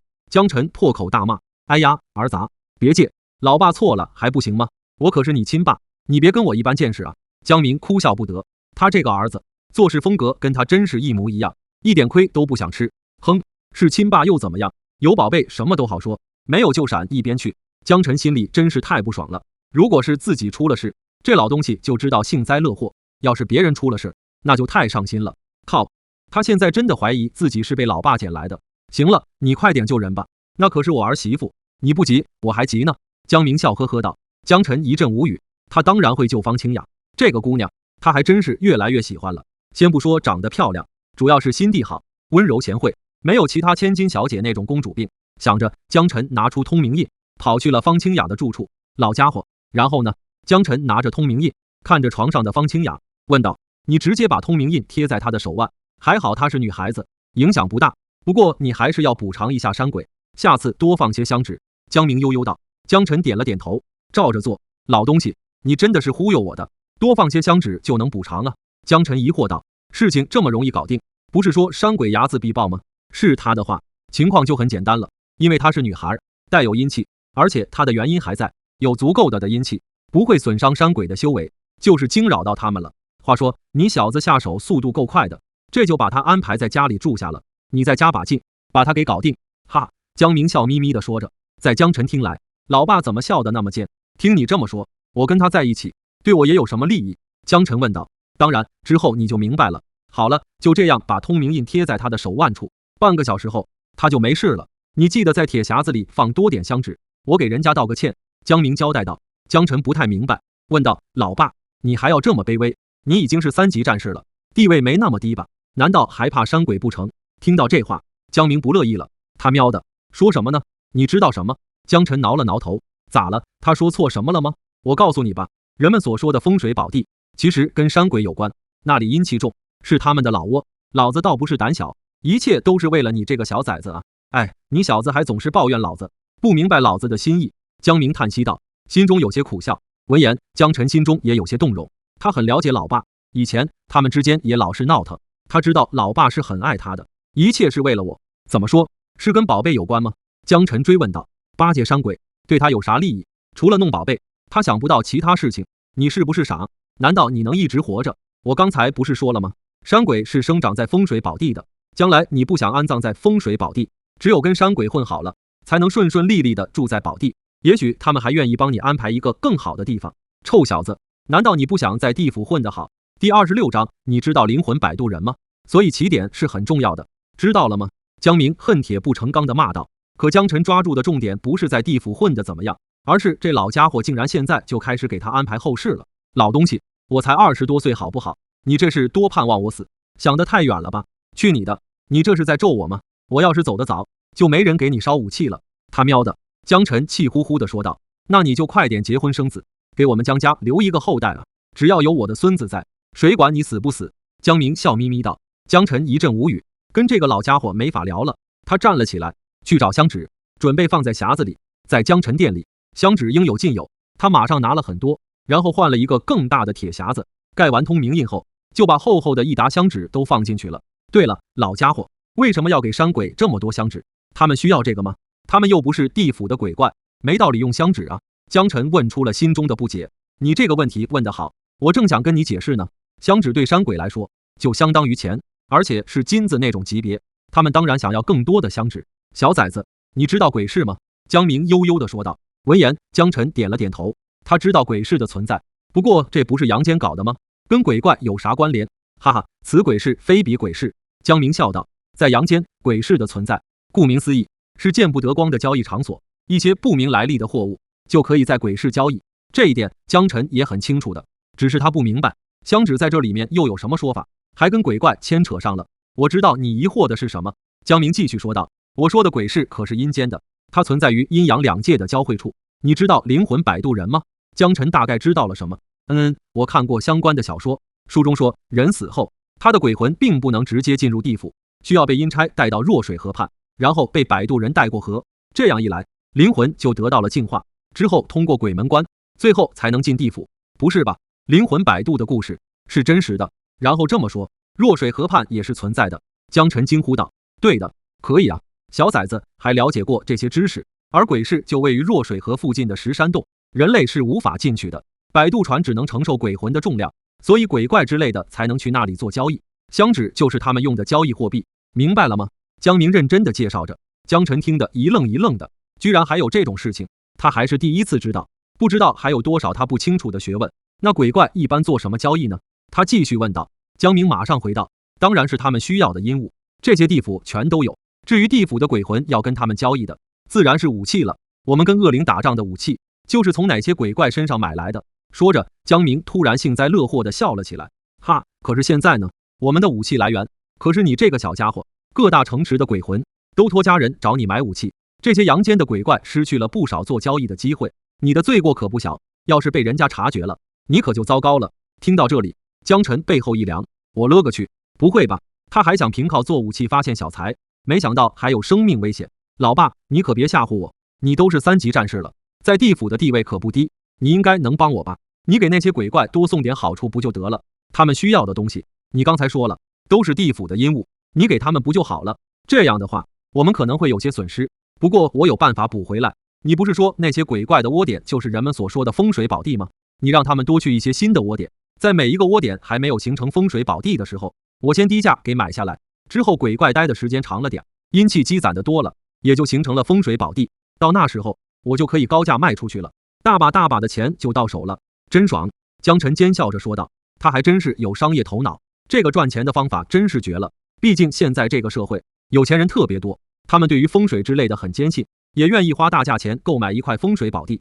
他喵的，小崽子，你的脑袋瓜怎么跟发动机似的，转得真快。你说想法很不错，而且我觉得还要给你留一块更好的宝地。江明赞叹地说道。靠！江晨脸上的笑容凝固了。滚犊子！老爸，你怎么又来了？还有什么脑袋瓜跟发动机似的？有你这么形容的吗？靠！江晨翻了个白眼。哈哈，对了，儿子，你捎过来的那辆战车挺好使的，再来几辆吧。你知道吗？那些恶灵被我们打怕了，一直躲在恶灵谷呢。我觉得他们在讨论怎么针对你的武器，他们很快又会卷头重来的，所以咱也不能懈怠了。你要提前多做一些新武器，等老子成为4级战士，就有权限离开第18层地府，更上一层，到时候看看能不能找到你妈他们。江明认真地交代道。说到最后的时候，语气带着些许伤感，江晨也有点动容了。在他很小的时候，爷爷奶奶就已经不在了，而他的妈妈，他连见都没有见过，也没有看到照片。据爷爷所说，他妈是难产去世的，那时候医疗水平不怎么样，只能保住一条人命，他妈选择了保他。自从妈妈走后，老爸就一直保持单身，没再谈过恋爱，我都没有见过我妈，从我出生他就走了。第27章，天哪，沦陷了，不知道他的阴寿还够不够，是不是已经……江晨越说越伤感了。老妈是他全家人的心结，小崽子胡说八道什么呢？这才过了多少年，你妈肯定还有阴寿。我心里有一种感应，自从她离开了我们，江家的气运还是不错的，应该都是她在保佑我们，她应该混得不错，阴寿也够长，我一定能找到她的。儿子，我们父子俩一起努力，争取尽快找到你妈。江明凝重地说道。我会努力的，我每天都会多做武器。对了，老爸，说着，江晨突然嘿嘿一笑：“你想变成猛男鬼吗？是指身体上的那种？”听到这话，江明微微一怔，啥意思？什么猛男鬼？小崽子，你要干嘛？不许开我的棺材，否则老子不会放过你！江明顿时警告道。这次轮到江晨微微一怔，老爸你在说啥？我开你棺材干什么？我可没这么无聊。老爸，你没理解我的意思，我是说，给你制作一种果实烧过去，能帮你提升自身实力的。我们以前不是一起看过一种动画吗？我想把那里面的果实做出来，你吃了以后就可以拥有超能力。江晨撇了撇嘴，解释道：“哦，你是说这个？吓我一跳。行，你做做看吧。”江明松了口气，老爸，不然你以为我要干嘛？给你的尸骨加工一下。话说，我要是真的帮你的尸骨弄一层金刚，你在那边有变化没？江晨问道。江明没好气地骂道：“当然有变化，你给我加了一层金刚，我的防御力确实会变强，不过坏处也挺大，你没必要这么做。记住，千万对我的尸骨做什么？”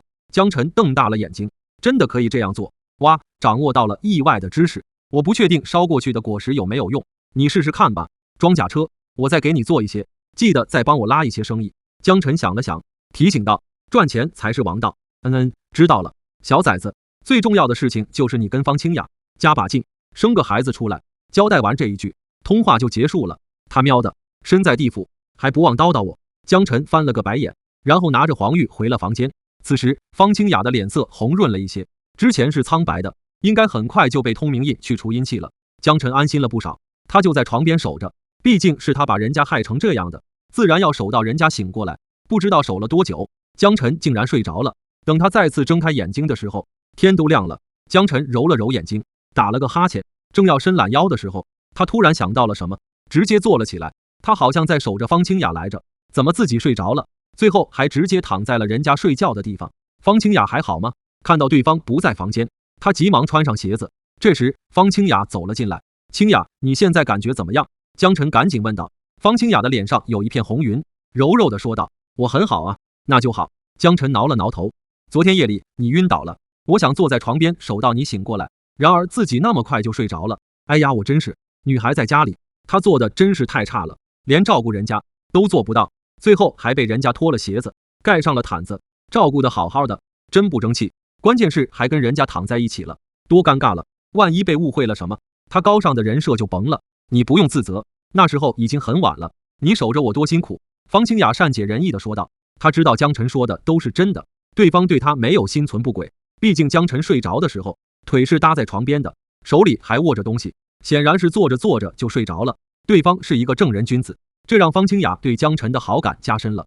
对了，你的印章和古玉我给你放在抽屉里了，你那块古玉竟然是唐朝的，能卖100万以上呢，你还真不是一般人呢，能有这么一块价值不菲的玉。方清雅笑着说道。唐朝的古玉，江晨惊了一下，昨晚他翻来覆去的研究，也没发现什么门道，更不知道这是一块古董，还是唐朝的。唐朝那么繁荣，玉石可值钱了，他老爸果然够效率，给他弄来了这样一块值钱的玩意。清雅，你可以啊，还懂玉呢。江晨一脸敬佩，他都觉得有点配不上对方了，人家是学霸，他是学渣。因为我爸妈就是玉石行业的，我也受了些熏陶，懂了点皮毛。方清雅谦虚道，我觉得你很厉害啊，我啥都看不出来。江晨打开抽屉，拿出古玉，这是块黄玉，3个硬币大小，就这点玉石，值100万以上。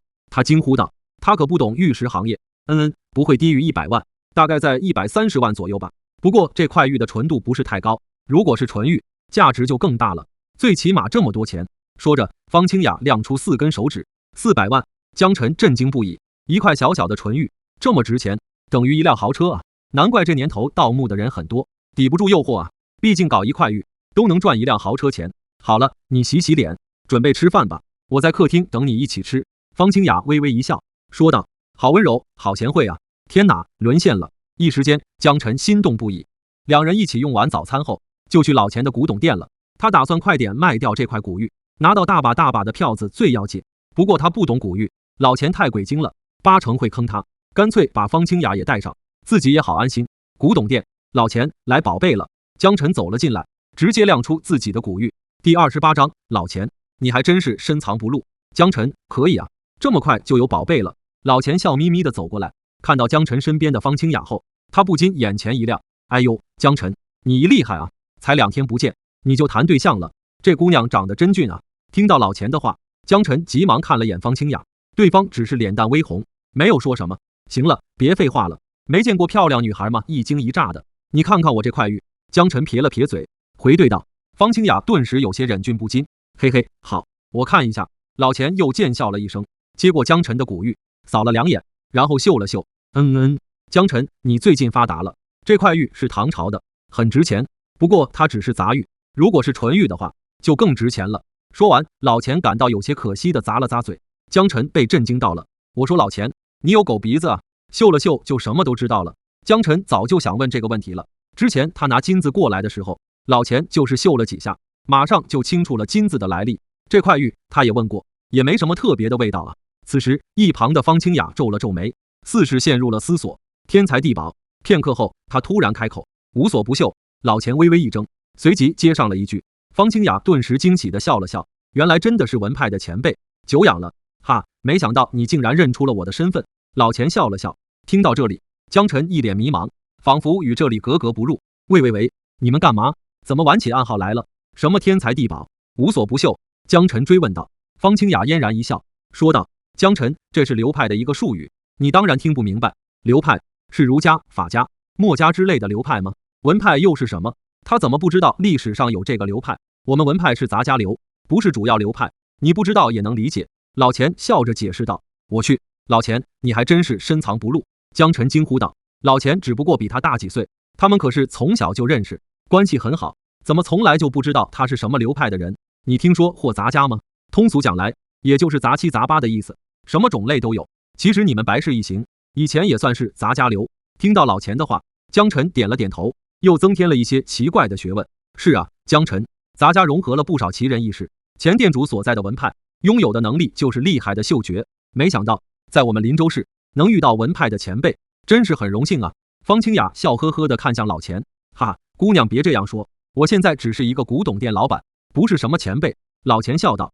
江晨有些疑惑地问道，那老钱，你们文派是怎么回事？鼻子都很灵吗？老钱点了点头，解释道，其实我们文派起源于中医，就是望闻问切中的闻。我们文派老祖就是一个嗅觉发达的神医，后来他创建了文派，收纳天下嗅觉先天发达的弟子，然后进一步培养。等到秦朝灭亡后，杂家的人渐渐解散了，我们文派弟子也都到处谋生存，有些人行医治病了，有些人进了古玩一行，像那些墓里的东西，连专家都不一定准确判断年份之类的，需要找文派的人帮忙鉴别，这对我们来说很容易，嗅嗅就清楚了。你这块唐玉就是我嗅出来的。闻言，江晨长见识了，合着老钱还是一个奇人。老钱，没看出来啊，我之前就怀疑你有狗鼻子，真是错怪你了，你比狗还厉害呢。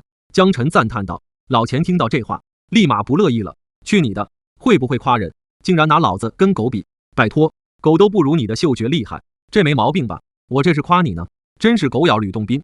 江晨冷哼一声，老钱翻了个白眼，没再说话。方清雅憋着笑，行了，办正事吧，你这块不是纯玉，也就值140万，只能给你这么高，不能再高了，你看怎么样？虽然我们是好哥们，但我也不能做赔本的买卖。老钱毫不犹豫地开出了还算高的价格。江晨看了眼方清雅，他不懂这一行，只能请教方清雅了。方清雅给他比了一个 OK 的手势，表示价格合适。哎呀，我还能忽悠你吗？这个价格也很不错了。老钱笑呵呵地说道。江晨撇了撇嘴，好吧，马上给我打钱。老钱笑了笑，开始操作。他自己有卖货的门路，只要倒卖出去，都能拿到更高的价钱。对了，钱老板，你可不是一般人，为什么屈居在一个小小的古董店？看到两人昨晚交易，方清雅忍不住问道。江晨不懂文派，可他很了解文派的每一个弟子，在古董界都是专家级别的鉴宝前辈。如果是为了赚名利、金钱，老钱明明有更多条道路，对方却只待在一个郊外的古董店。哎呀，也不算屈居了，我只是不喜欢约束而已。你觉得我现在这样的生活很舒服，方姑娘也喜欢更舒适的生活，应该很懂我的感受吧？老钱摆了摆手，微笑道。江晨又懵了，老钱居然认识方清雅，你怎么知道我？方清雅也感到很奇怪，方氏珠宝可是鼎鼎大名，在玉石界无人不晓。其实我也是根据一点点迹象猜的，原来你真是方家小姐，幸会。江晨，你这家伙挺厉害啊，来白富美都征服了，老哥佩服。老钱坐在电脑前继续打电脑游戏。老钱，去你的，既然这次交易完了，那就再见了。江晨直接跟老钱告别了。第29章，送我一辆布加迪威龙。他没有过多的进行解释，这种事情只会越描越黑。两人走出店以后，方清雅不由问道：“江晨，你不想问什么吗？”江晨笑了笑：“问什么啊？关于你的事情吗？哈，还需要问什么？你家是做珠宝生意的，这我刚知道。那你不就是个白富美喽？别的也没啥好问的。”江晨轻松地说道。方清雅听到他的话，可就不乐意了，回怼道：“你别这么说我，什么白富美，你不要给我加这种头衔，我只是方清雅。”江晨不理解：“你是一个千金小姐，可不就是白富美吗？这又不是我给的头衔，我这么说也没毛病啊。再说，我只是说说而已。”方清雅的反应也太大了吧，说说也不行，你不要叫我白富美，只把我当成方清雅就可以了，别人怎么说都可以，反正你不行。他气鼓鼓地提醒道。咋了？江晨挠了挠头，没什么，你只要记住，别说我是白富美。方清雅瞪了他一眼，江晨不敢多说什么了，果然没有恋爱经验就是不好，他愣是没理解方清雅的意思。好了，我听你的。对了，你都一天没有回家了，你家人找不到你咋办？江晨赶紧岔开话题。没事，他们不会找我，我住在你家里挺舒服的，只住一天怎么能够？你就再把我留下几天吧，我付房钱也可以，不让我付费的话，我以后就天天住在你家里。方清雅笑盈盈地说着，神情还有点害羞。他喵的！江晨惊了一下，不但想蹭我房，还想一直蹭下去，当然要付房钱，不付钱的话，你这不就是白嫖吗？你这个木头！方清雅气呼呼地骂道，竟然真的要他付房钱，太不开窍了吧？他摸了摸额头，先一步先前走了，不再理会江晨。其实江晨已经反应过来了，虽然没有谈过恋爱，但他也不是一个白痴，他知道方清雅的心意，可他觉得两人现在不合适，倒不是他矫情，主要是因为他家有一个传统观念，他要配得上对方才行。现在他跟方清雅相比，还只是一个穷小子，如果急着谈恋爱的话，他和方清雅一定会受到人们的指指点点。他倒是不在乎，可他不希望方清雅受到任何伤害，比如有些亲朋好友总是跟长舌妇一样，喜欢各种八卦谴责。不一会儿，两人回到了白氏店，继续制作武器。这装甲车真的有效果吗？方清雅跟江晨的相处状态更轻松了一些，因为两人已经渐渐熟络了起来。当然有效果，威力很大呢。这是老爸晚上托梦告诉我的，还让我给他多烧一些装甲车呢。赶紧多做些战车，多卖钱。虽然短时间赚不到布加迪威龙的钱，最起码能买一辆玛莎拉蒂。江晨一脸畅想地说道，他最喜欢的跑车就是布加迪威龙，可是要2000多万起步呢，先开一辆玛莎拉蒂也很不错了。他现在必须多卖一些武器，整活新武器并不容易，如果每天都卖新武器，太麻烦了。每出一件新武器，他必须要连续买几天才可以。你想要布加迪威龙？方清雅突然问道。江晨笑了笑，是啊，这是我最爱的跑车，可惜我距离它还很遥远。闻言，方清雅很兴奋，我们又多出了一个相同喜好，我也挺喜欢布加迪威龙的，还有我哥哥，他更喜欢，就是没有机会开，我想让他在地府开一开，你帮我做一个可以吗？这个就相当于费用。说完，方清雅拿出了一串钥匙，摆在江晨眼前。靠！